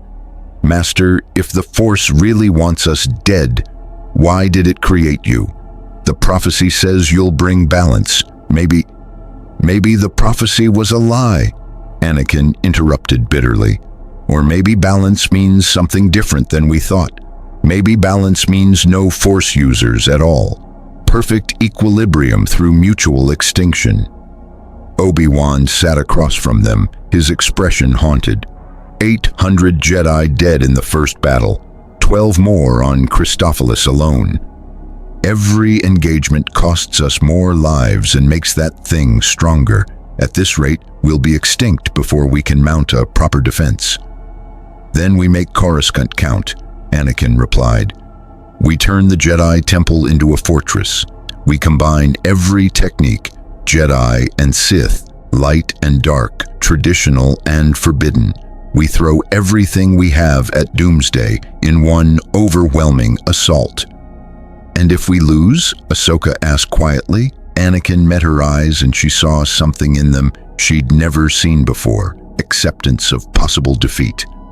Then we lose fighting, together, as Jedi should, protecting not just ourselves, but the future. If we fall, making sure that thing goes with us, so at least the non-Force users have a chance. The gunship pierced through Christophsis' atmosphere, joining dozens of others fleeing the doomed planet. Behind them, Doomsday stood amid the ruins, its form silhouetted against the burning city, its evolved body already adapting to the trace elements of ship fuel and metal alloys it had absorbed from the battle. The creature turned its head skyward, tracking the fleeing ships not with eyes but with Force sense. It could feel them retreating toward a world heavy with Force presence, thousands upon thousands of signatures concentrated in a single location. Doomsday began walking again, not toward a ship. It still had no interest in technology, but the Force opened paths for it, shortcuts through reality that would allow it to traverse the galaxy on foot. walking between worlds through tiers in space that existed only because the cosmic will needed them to exist. The beast was learning patience, learning strategy, learning that the greatest predators didn't chase panicked prey. They let the prey exhaust themselves fleeing, then struck when they'd gathered together for false security. Coruscant awaited, the Jedi Temple, thousands of Force users in one location. It would be a feast unlike any the Force had permitted in millennia. And afterward, when the Jedi were gone, there would still be the Sith. And after the Sith, the scattered Force traditions across the galaxy. And after them, the Force-sensitive children not yet trained, not yet corrupted. Doomsday would hunt them all. It had time. It had purpose. It had the Force itself as guide and guardian. What could prophecy or desperation accomplish against that? The galaxy was about to find out. Extinction Protocol. The Jedi Temple on Coruscant had stood for over 1,000 years as a monument to peace, knowledge, and the light side of the Force. In 72 hours, it had been transformed into a fortress, expecting siege from cosmic judgment itself. Anakin stood in what had been the council chamber, now stripped of its traditional serenity and converted into a tactical command center. Holographic displays showed sensor networks spanning multiple planetary systems, all calibrated to detect Doomsday's unique Force signature. Republic clone battalions reinforced every entrance. Separatist shield generators provided by Dooku's reluctant cooperation hummed with power throughout the temple's lower levels. Evacuation status? Anakin demanded, his eyes scanning the readouts with military precision. All younglings and non-combatant Jedi have been relocated to secure facilities in the deep core, Obi-Wan reported, his usual calm strained by exhaustion. We've reduced the temple population from 8,000 to approximately 1,200. All Jedi Knights, Masters, and those Padawans who refused to evacuate. Ahsoka shifted uncomfortably at that. She'd been among those who refused, despite Anakin's orders. So had dozens of other teenage Padawans, unwilling to abandon their masters to face extinction without them.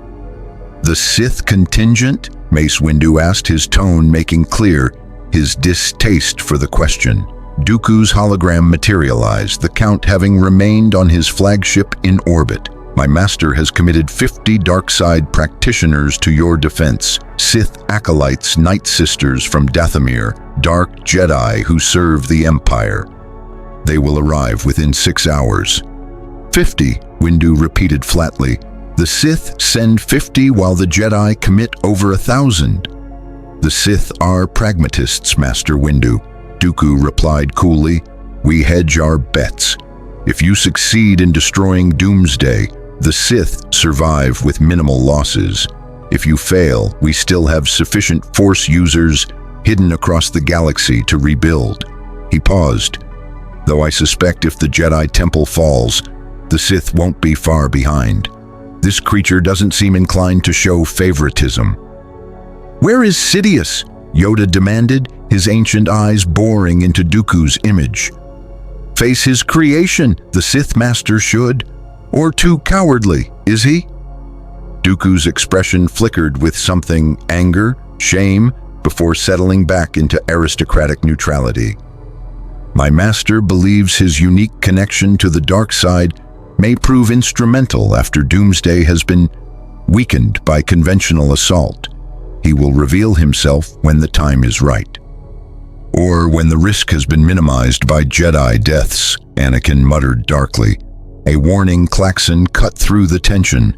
One of the clone commanders, his armor marked with Jedi symbols, pointed to a sensor display. Sirs, we're detecting spatial distortions in the Coruscant system.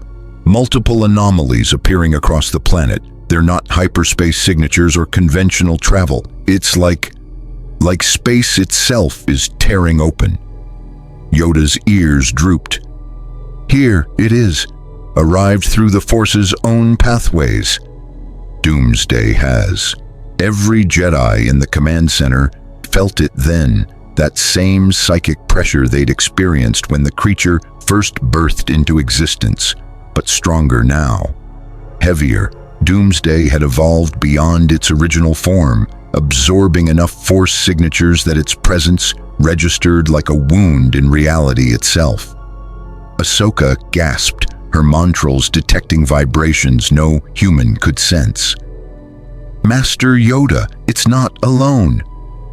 The hollow communications erupted with panicked reports from across Coruscant. Spatial tiers had opened in 17 different locations: the industrial sector, the Senate district, the lower levels, the temple's own meditation gardens. From each tier, something emerged, not multiple Doomsdays. The Force had only created one, but the creature had learned a new trick. It had learned to divide its consciousness across multiple bodies it had absorbed. The Jedi it had killed, their corpses infused with Doomsday's essence, were rising. Dozens of reanimated Force users, their flesh gray and dead, their eyes glowing with the same pitiless light as Doomsday itself, moving with singular purpose toward the temple. "By the Force," Obi-Wan breathed in horror. "It's not just evolving, it's multiplying."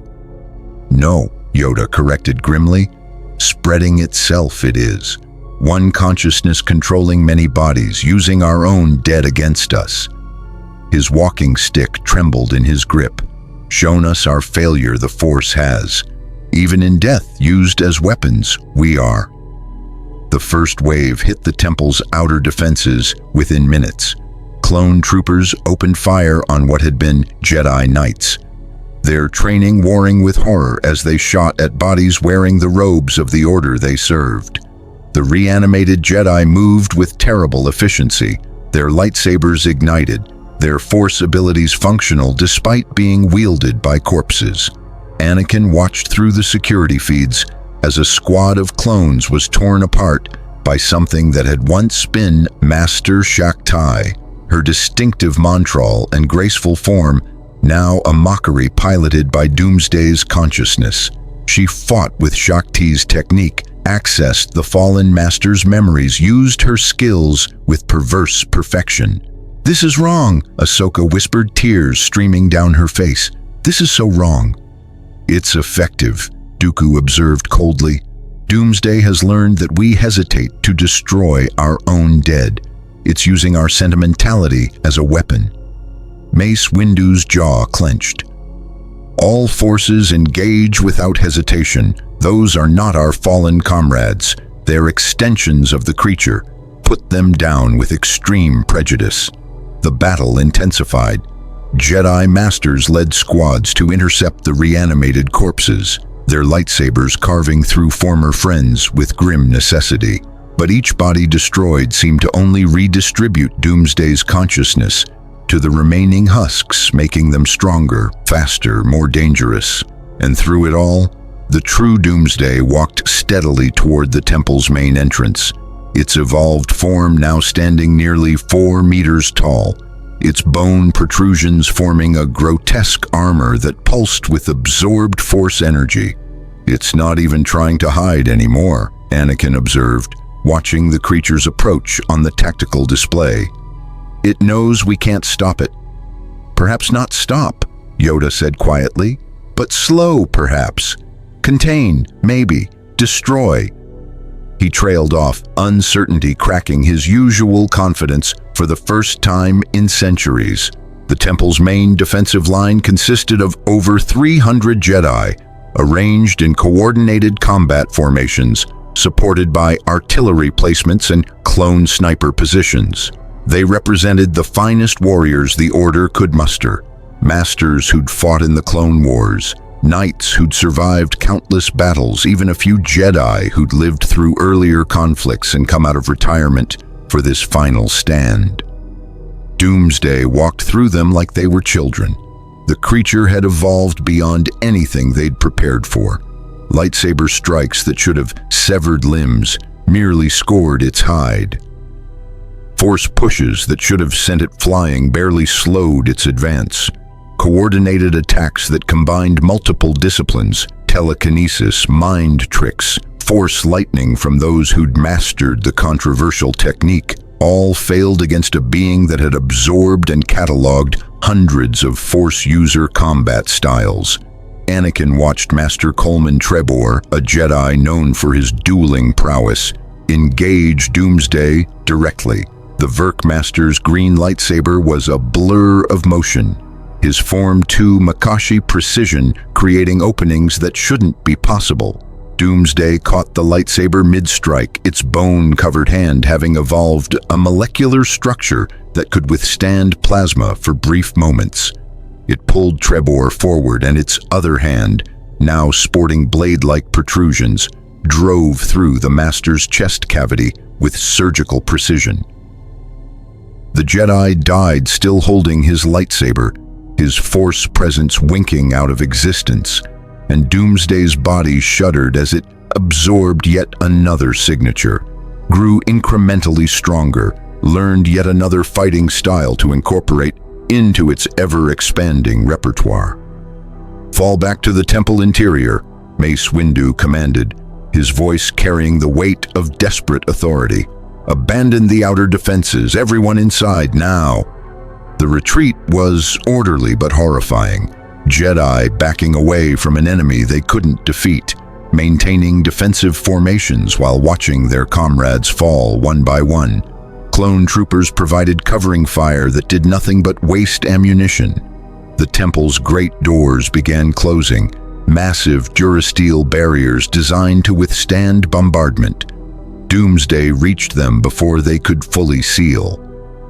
The creature's hands gripped the door's edge, and it simply pulled. Metal screamed.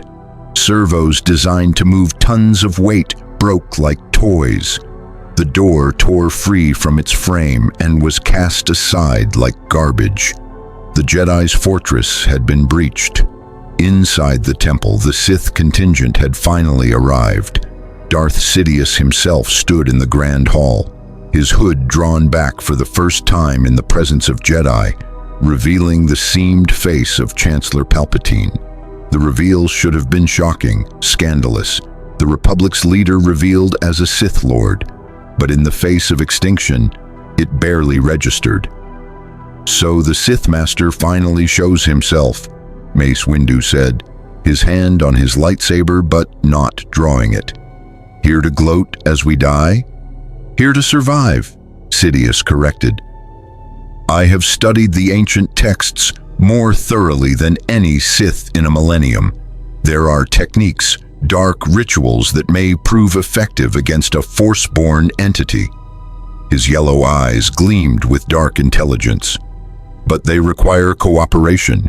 Jedi and Sith working in concert, channeling light and dark simultaneously to create a paradox the Force cannot resolve." "You want us to corrupt ourselves with the dark side," Obi-Wan stated flatly. "I want you to survive," Sidious shot back. "Your precious moral purity means nothing if you're dead. The dark side offers power, power that might level the field against an opponent the light alone cannot defeat." Yoda stepped forward, his small form somehow commanding attention from both Sith Lord and Jedi Masters. "A choice we face. Remain pure and die, or compromise and perhaps survive." But at what cost? His ancient eyes held infinite sorrow. Become what we fought against we might, and then one has Doomsday regardless, not through killing us but corrupting us. "The creature approaches," Dooku announced, his lightsaber drawn, his aristocratic calm finally showing cracks. "Philosophy can wait, survival cannot." Doomsday entered the Grand Hall, its massive form dwarfing even the temple's grand architecture. Behind it, the reanimated corpses of fallen Jedi filed in with horrifying precision, forming ranks around their master like a mockery of a Jedi honor guard. Every Force user in the temple felt it then, the full weight of Doomsday's evolved presence. It wasn't just a creature anymore, it was a nexus, a focal point where the Force concentrated with terrible purpose. When it moved, Reality itself seemed to bend around it. When it breathed, the air crackled with midi-chlorian density that made sensors scream. 1,200 Jedi and Sith, Anakin said, his voice steady despite the fear coursing through him. Against one Force-born abomination. Those aren't bad odds. The numbers are irrelevant, Sidious replied, genuine fear entering his voice for the first time. That thing has consumed over 400 Force users. It's not just one entity, it's 400 fighting as one mind. We're not outnumbering it. It's outnumbering us with the skills of everyone it's killed. Ahsoka ignited her lightsaber, the green blade humming to life. Around her, hundreds of others did the same. Green, blue, purple, and red blades casting the Grand Hall in multicolored light. The last stand of the Jedi Order, fighting alongside their ancient enemies united against cosmic judgment. Doomsday regarded them all with those dead, pitiless eyes. And for the first time since its creation, it spoke, not with vocal cords or language, but with the Force itself. Every being present heard the words directly in their consciousness, carried on a voice that was simultaneously single and multitudinous. Balance requires silence, the song must end. The creature charged, and 1,200 Force users charged to meet it, knowing most of them would not survive the next hour, but determined to make that hour count for something. The battle of the Jedi Temple had begun, and the Force itself watched with ancient, patient interest to see if its creations could surprise it one final time. When gods bleed. The first wave hit Doomsday like a tsunami of plasma and Force energy. 50 Jedi Masters attacked in perfect synchronization, a coordinated assault decades in the making, representing every combat form, every Force discipline, every technique the Order had refined over millennia. Mace Windu led the charge, his Va-Pad form channeling the darkness around them back at Doomsday itself. Kit Fisto, survivor's guilt driving him to fury, struck with Shicho's raw fundamentals. Plo Koon, Shaak Ti's replacement, unleashed electric judgment in crackling blue arcs. They were magnificent, they were desperate, they were dying. Doomsday met their assault with its reanimated army.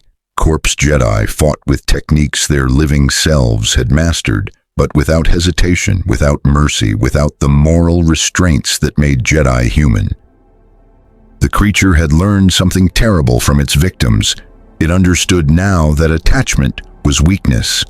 The living Jedi hesitated for microseconds when facing former friends. The dead did not. Anakin carved through 3 reanimated knights, his Gemso form overwhelming their defenses through pure aggressive power. But for every corpse he destroyed, Doomsday's consciousness simply redistributed to the others, making them faster, stronger. It was learning to abandon damaged bodies like discarded tools, treating the reanimated husks as expendable resources. "It's using them as shields," Obi-Wan shouted, his blade deflecting attacks from what had once been Padawan Kiros. "Every body we destroy teaches it we won't hesitate anymore. It's adapting its tactics in real time."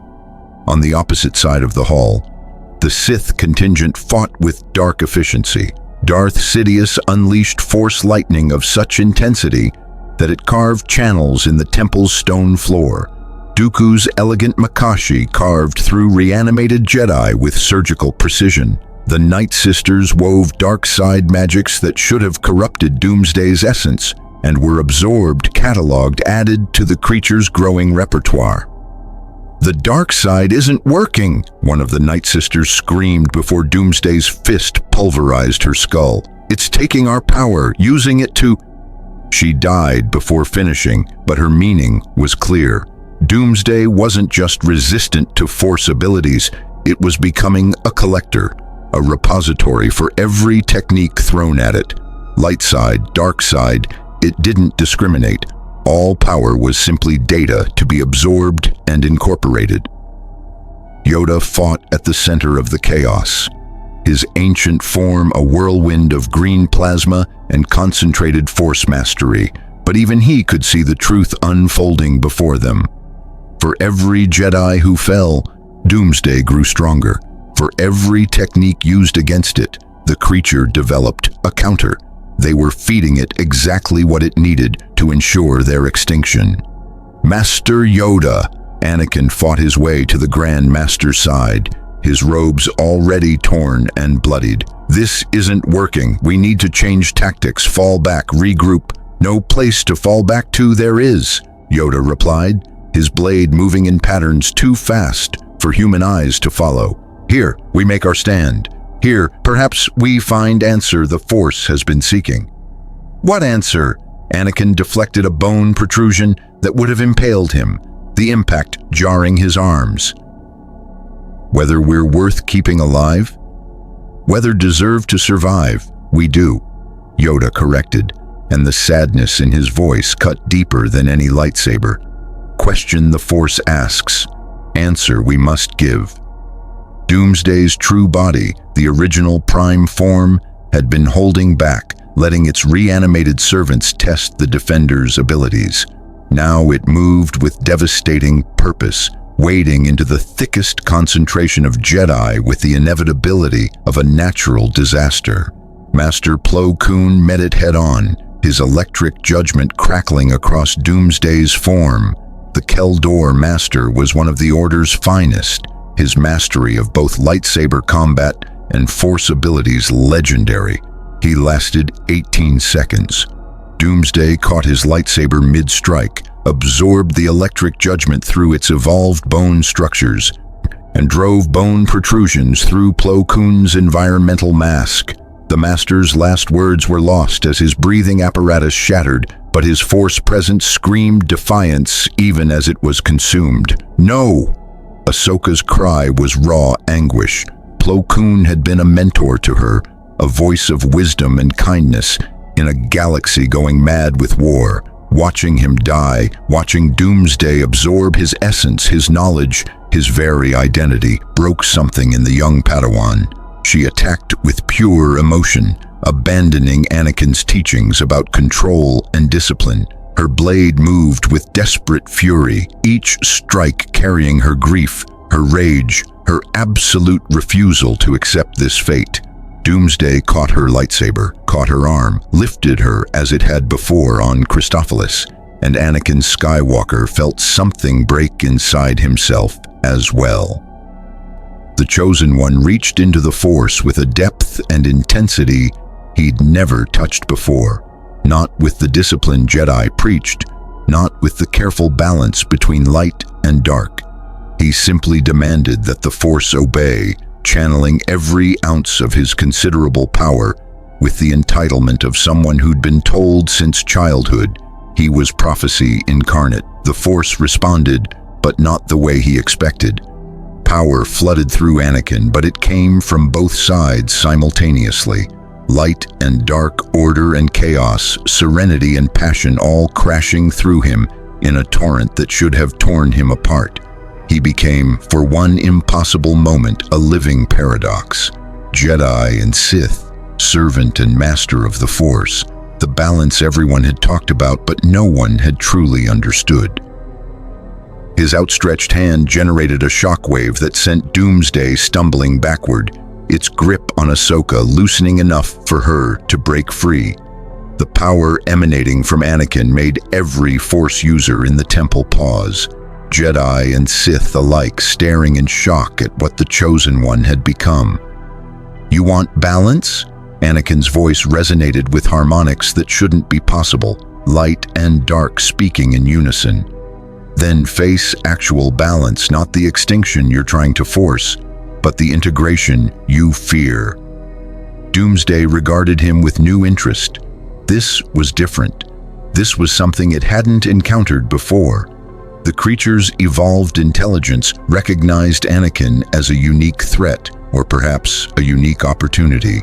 They clashed in the center of the Grand Hall, and the impact created a Force shockwave that shattered windows and sent weaker Jedi flying.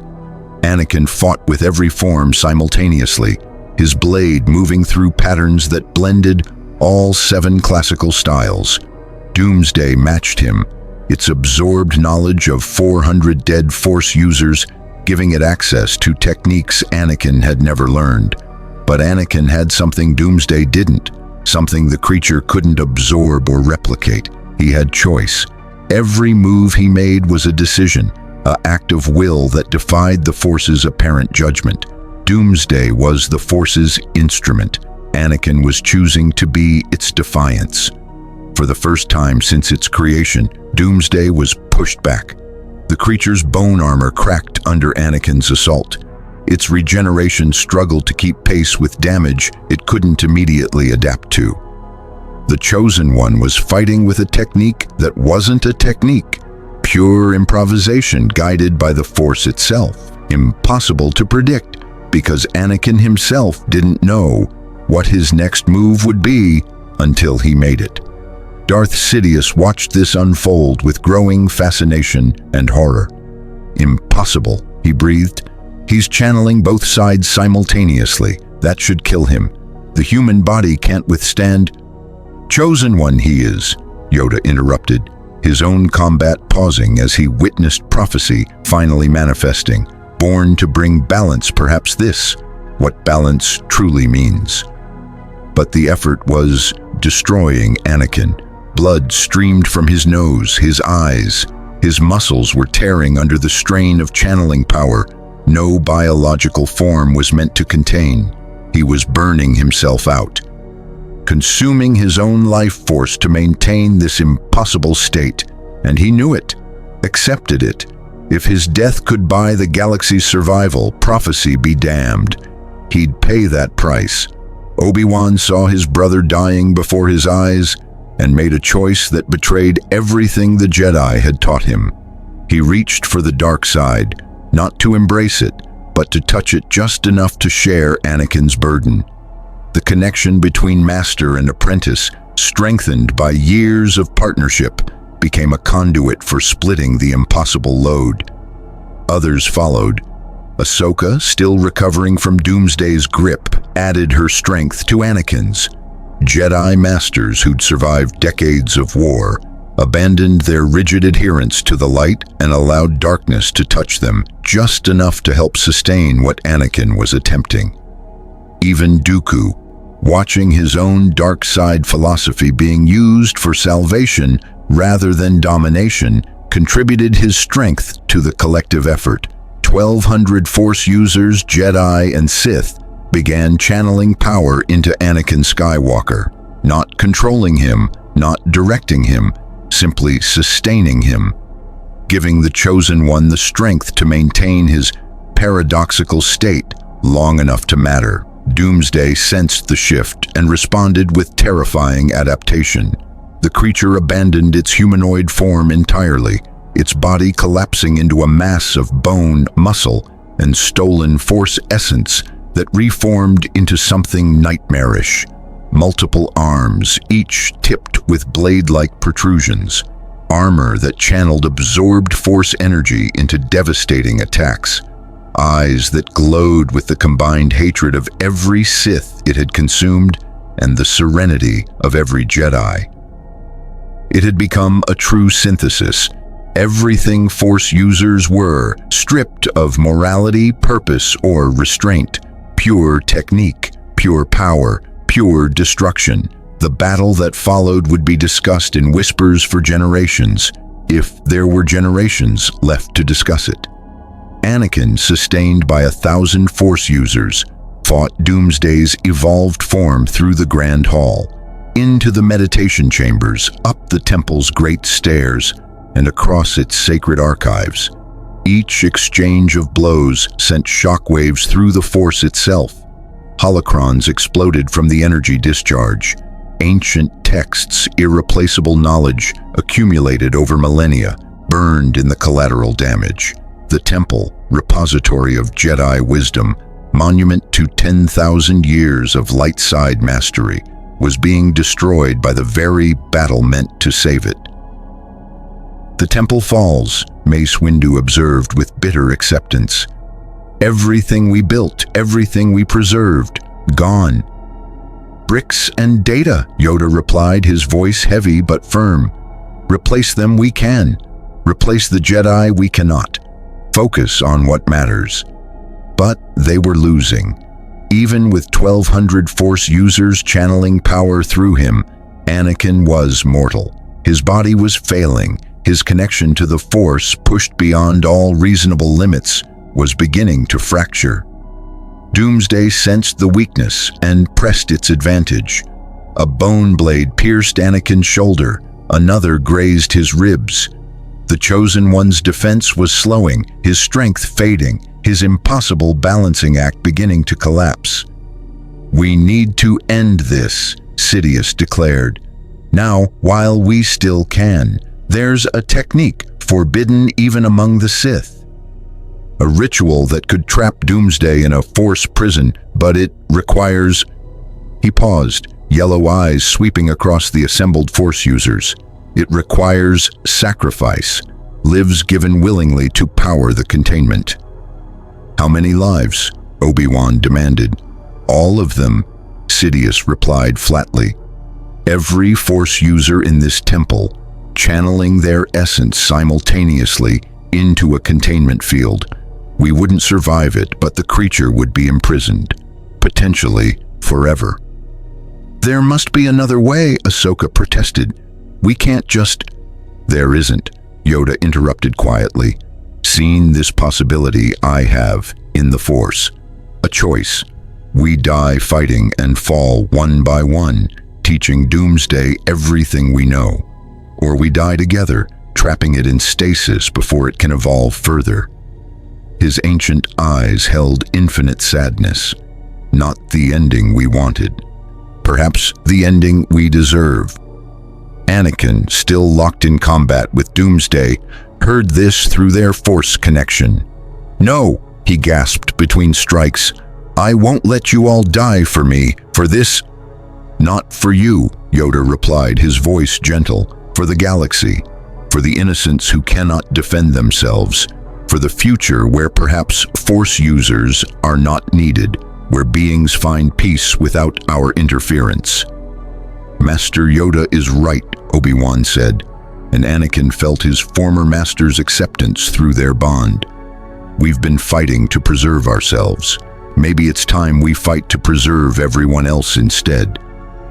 One by one, Force users across the temple reached the same terrible conclusion. They could keep fighting, keep dying individually while Doomsday grew stronger. Or they could act collectively, denying the creature any more knowledge, any more power, any more victims. They could choose extinction on their own terms.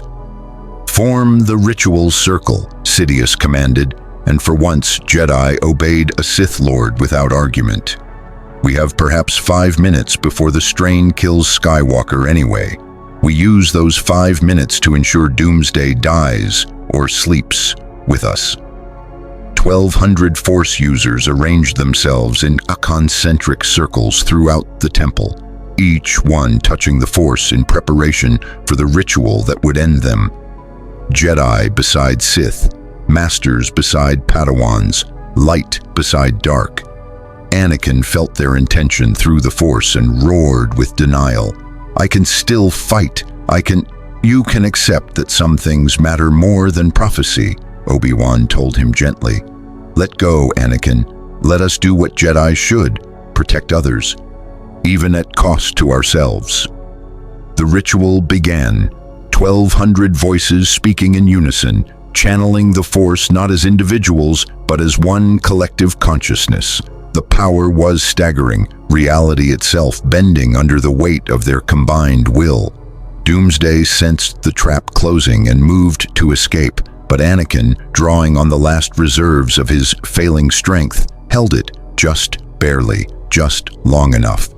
The containment field snapped into place around Doomsday, a prison of pure Force energy powered by the willing sacrifice of every Force user in the temple. The creature fought against it, its evolved form straining against bonds that shouldn't be possible, and the Force users began to die, not in pain, The ritual ensured that much mercy. Their life forces simply transferred into the containment field, their individual consciousnesses merging with the Force itself. Peacefully, inevitably, Ahsoka felt herself fading and reached out one last time through the Force to touch Anakin's presence. "It's okay, Master. We're becoming one with the Force. Just like the teaching said, it's actually beautiful." Yoda smiled as his ancient form began dissolving into light. "Wrong about so much I was, but this perhaps we finally get right. Balance through sacrifice, peace through ending." Across the temple, Jedi and Sith alike gave themselves willingly to power the prison-holding cosmic judgment itself. And for the first time in millennia, light and dark worked in perfect harmony, not to destroy, but to contain, not to conquer, but to protect. Anakin Skywalker, the Chosen One, collapsed to his knees as the power sustaining him faded. Around him, Force users dissolved into pure energy, their sacrifice creating a containment field strong enough to hold even the Force's own creation. Doomsday howled, a sound of pure rage transmitted through the Force as it felt the trap complete. Frozen in stasis, unable to evolve, unable to hunt, unable to fulfill its purpose. And then silence. The Jedi Temple stood empty save for one figure kneeling in the ruins, surrounded by empty robes where Force users had stood moments before. Anakin Skywalker, alive by accident or design, the last Force user standing in a temple built for thousands. The galaxy's judgment had been delivered and somehow impossibly defied, but at a cost that made victory taste like ash. The answer in the silence. Anakin Skywalker sat alone in the ruins of the Jedi Temple for 3 days before he moved. Not from injury, his body had recovered from the physical trauma of channeling impossible power. Not from shock, he'd processed what happened with the clarity of someone who'd watched everyone he cared about choose death over survival. He sat because he was waiting for the Force to tell him what came next. The Force remained silent. Around him, the containment field hummed with the sacrifice of 1,200 lives. Doomsday remained frozen within it, a statue of bone and rage suspended in crystallized Force energy. The creature's eyes still held awareness, still tracked Anakin's movements with patient, pitiless hunger. It wasn't dead, merely paused, waiting for the containment to fail, for Anakin to make a mistake, for cosmic will to reassert itself. On the 4th day, Anakin finally stood. His legs were unsteady, his body weak from days without food or water. But his mind was clear in a way it had never been before. The connection to the Force that had defined his existence since he was 9 years old was different now. Quieter, more distant, as if the Force itself was uncertain what to do with him. He walked through the temple's empty halls, past meditation chambers where younglings had trained, through archives where knowledge accumulated over millennia now lay in ruins, across the council chamber where wise beings had debated the fate of the galaxy. All of it silent, all of it abandoned. Empty robes lay everywhere, the only physical remains of the Jedi who'd sacrificed themselves. Anakin collected them mechanically, folding each one with ritual care, trying to honor the dead in the only way left to him. Yoda's small robe, Obi-Wan's practical garments, Ahsoka's Padawan beads, still warm to the touch as if she'd just removed them. He found himself in the temple's communication center, staring at the galaxy-wide broadcast system. One message. That's all it would take to tell the galaxy what had happened here, that the Jedi were gone, that the Sith had fallen alongside them, that Force users, the beings who'd shaped galactic history for millennia, had chosen extinction to prevent something worse. His hand hovered over the activation switch. Don't. Anakin spun, lightsaber igniting before he consciously decided to draw it.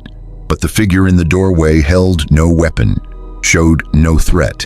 It was a man in his 50s wearing simple civilian clothes, his face somehow familiar despite Anakin being certain they'd never met. "Who are you?" Anakin demanded. "The temple is sealed. No one should be able to—" "I'm a historian," the man interrupted, stepping into the light. "My name is Tasu Leech. I've been documenting the Clone Wars from a civilian perspective, and I felt I needed to be here, to witness what came after." "How did you get past the security?" "There is no security," Tasu replied quietly. "Your clone troopers abandoned their posts yesterday. Word spread that the temple was empty, that the Jedi were gone. I just walked in. I'm probably not the only one who will, once people realize no one's here to stop them." Anakin's hand tightened on his lightsaber hilt. "Then they'll find a very upset Jedi Knight and a containment field holding cosmic judgment. Not the looting opportunity they're hoping for."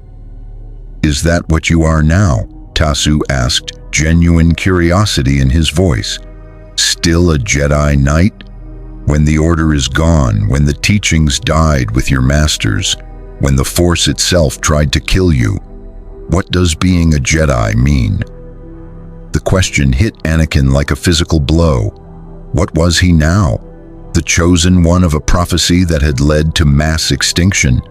A Jedi without a temple, without a master, without a code to follow? The last Force user in a galaxy that had just witnessed what happened when Force users pushed too far?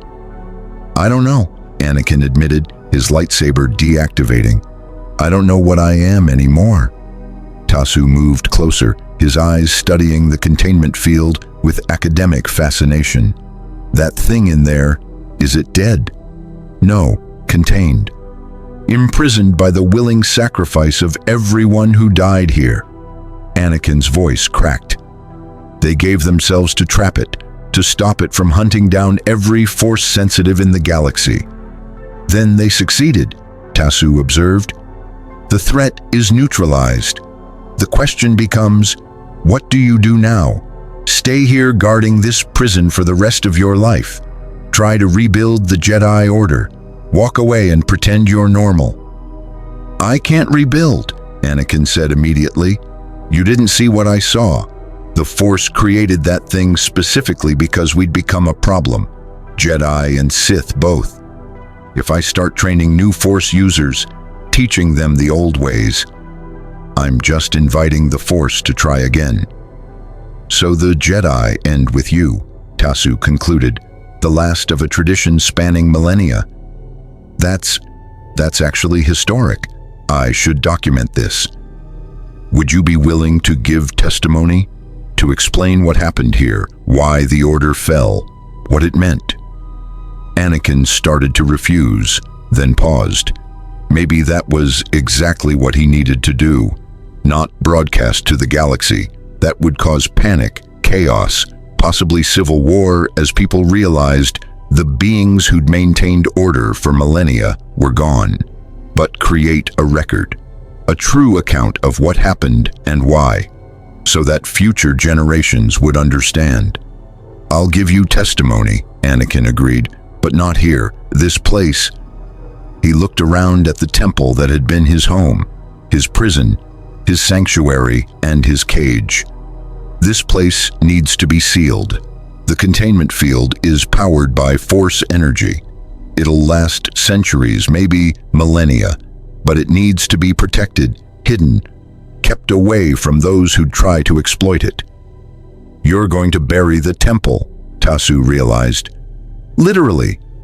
I'm going to make sure no one can accidentally release what's trapped here," Anakin corrected. "The clones won't come back. The Republic thinks the Jedi betrayed them. Palpatine made sure of that before he died. Without Force users to contradict his narrative, his lies become truth. The galaxy will remember the Jedi as traitors, the Sith as mysterious villains, and this battle as— what? An unfortunate accident?" Or you could tell the truth, Tasu suggested. Broadcast what really happened. Let people know the Jedi sacrificed themselves to save the galaxy. Anakin considered it, reaching into the Force for guidance. What he felt back was approval, not quite, more like acknowledgement. The Force wasn't demanding he stay silent, it was leaving the choice to him. For the first time since Doomsday's creation, the cosmic will that had seemed so certain about Force user extinction was now uncertain about what came next. I'll tell part of the truth, Anakin decided, the part that matters, that Force users pushed too far, became too involved in galactic politics, and paid the price. But I won't mention Doomsday specifically, won't give details about how it happened, because if people know there's a Force-born weapon designed to kill Force sensitives, someone will try to recreate it, or release it, or worship it. Over the following weeks, Anakin gave his testimony to Tasu Leech. The historian recorded everything, the visions, Doomsday's creation, the battles, the sacrifices, the final containment. But he agreed to seal the full account, releasing only a redacted version that spoke of a Force-related catastrophe and the willing sacrifice of the Jedi Order to prevent greater tragedy. Meanwhile, Anakin used his remaining connection to the Force to reshape the temple itself. He called on engineering droids, programmed them to collapse specific sections, to create a maze of collapsed tunnels and sealed chambers leading to the containment field's location. He buried Doomsday deep within the temple's foundations, surrounded by fail-safes and warning systems that would alert him if anyone got too close. The galaxy watched in confusion as the Jedi Temple, monument to 10,000 years of history, systematically demolished itself. Republic forces, still reeling from the sudden disappearance of their Jedi generals and the revelation that their chancellor had been a Sith Lord, didn't intervene. They were too busy fighting the civil war that erupted when Palpatine's death left a power vacuum. On the day Anakin sealed the final entrance to the containment chamber, Padme Amidala found him. The senator had been searching for him since the temple's evacuation, desperate for news of her secret husband. She looked older than her years, worn by grief and the weight of holding the Republic together through its darkest hour. "Anakin," she breathed, relief and anguish warring in her voice. "You're alive." "When they said the Jedi were gone, I thought, I'm the last one," Anakin interrupted, not meeting her eyes. "Everyone else died. Obi-Wan, Ahsoka, Yoda, all of them." His voice broke. "They died saving me, saving the galaxy from what the Force created to kill us." Padme wrapped her arms around him, feeling him tremble with suppressed grief. "What happens now?" "Now?" Anakin looked at the sealed temple entrance, at the monument that was now a tomb. "Now I live with it, the knowledge that I'm prophecy's punchline, the chosen one who brought balance by watching everyone die, the last Jedi in a galaxy that doesn't want Jedi anymore." "You don't have to be alone," Padme said quietly. "The twins, our children, they'll be born in a few months. You could be a father instead of a Jedi, build a life instead of maintaining an order." Anakin's hand moved to her stomach, feeling the twin presences there through the Force. Strong presences, Force-sensitive presences. His children would be powerful, potentially as powerful as him. The thought filled him with equal parts joy and terror. "If they're Force-sensitive," he said slowly, "I can't train them, can't teach them the old ways. The Force made its judgment clear. The Jedi and Sith both needed to end.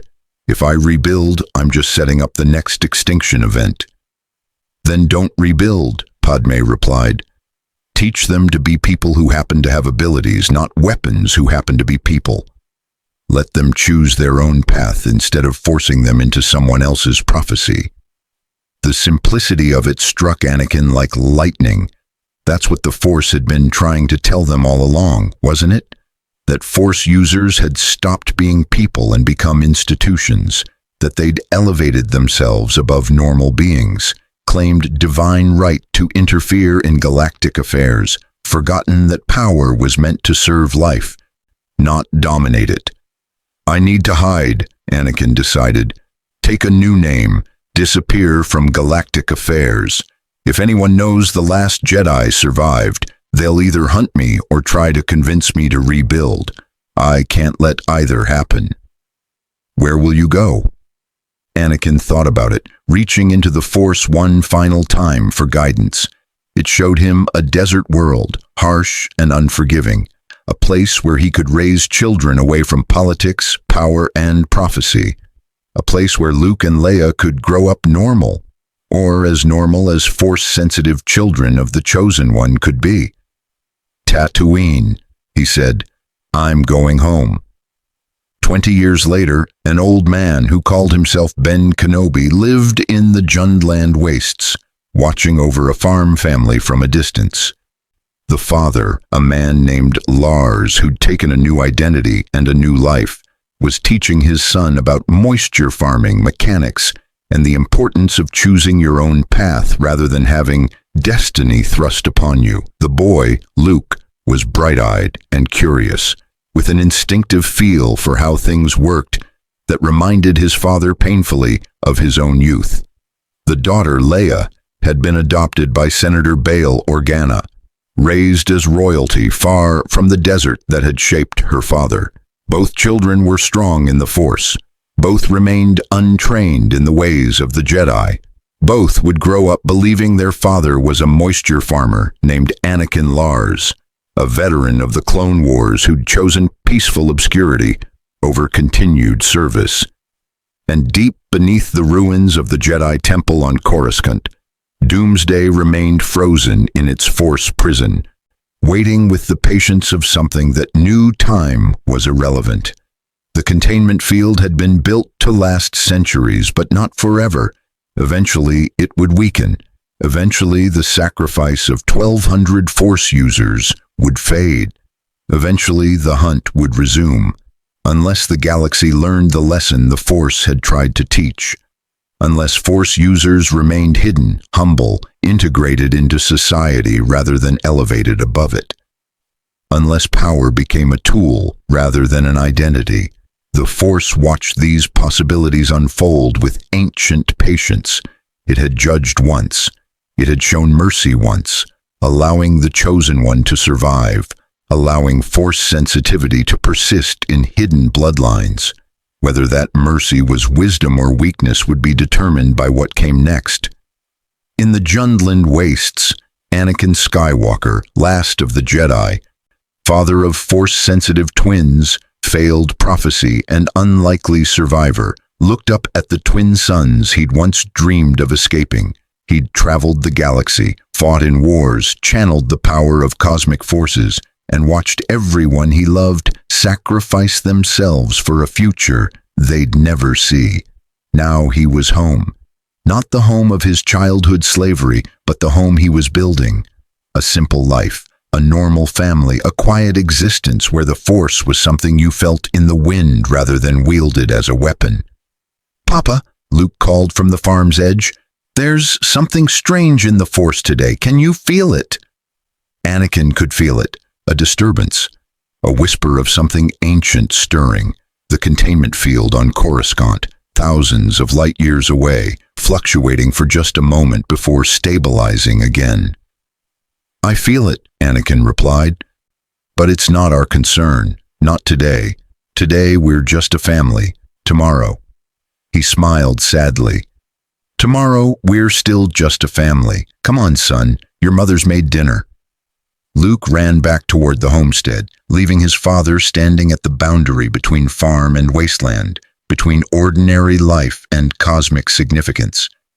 Anakin Skywalker, the man who defied the Force's judgment and survived, made a choice that defined the rest of his life. He turned his back on destiny and walked toward dinner. The galaxy would either learn from the Jedi's mistakes, or it would repeat them. Force users would either integrate peacefully into society, or they would elevate themselves again and face the Force's judgment anew. But that was the galaxy's choice to make. Anakin Skywalker had already made his. The legend of Doomsday would persist in whispers, fragmented stories told by those who'd witnessed the evacuation of the Jedi Temple, garbled accounts passed down through generations. Some said the Jedi had been destroyed by their own weapon. Others claimed a dark side abomination had consumed them. A few remembered the truth, that the Force itself had created judgment, and that judgment had been barely contained at terrible cost. The containment field would hold for 3,000 years, sustained by the sacrifice of 1,200 Force users and the specific instruction that it remain hidden, protected, inviolate. Eventually, it would weaken. Eventually, Doomsday would wake. And when it did, the galaxy would face the same question the Jedi and Sith had failed to answer adequately.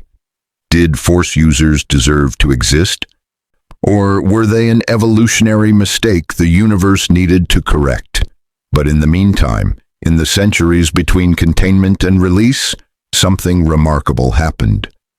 Force-sensitive individuals learned to hide their abilities, to integrate rather than dominate. No new Jedi Order arose to claim galactic authority. No new Sith Empire formed to challenge them.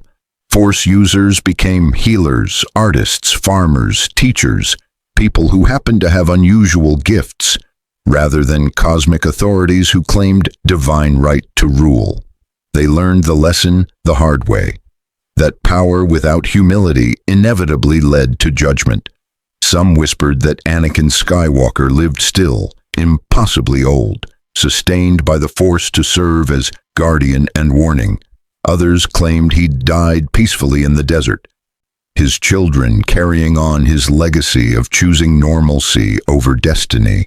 A few believed he'd become something more, a Force ghost, perhaps, watching to ensure the mistakes of the Jedi were never repeated.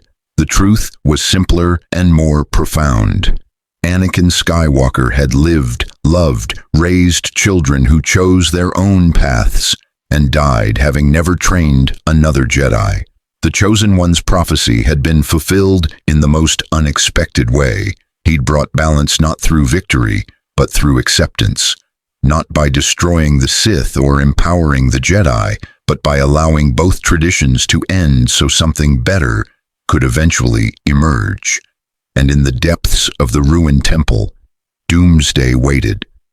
Monument to what happened when cosmic forces gained sentience, when the universe decided its children had gone too far, when gods themselves could bleed.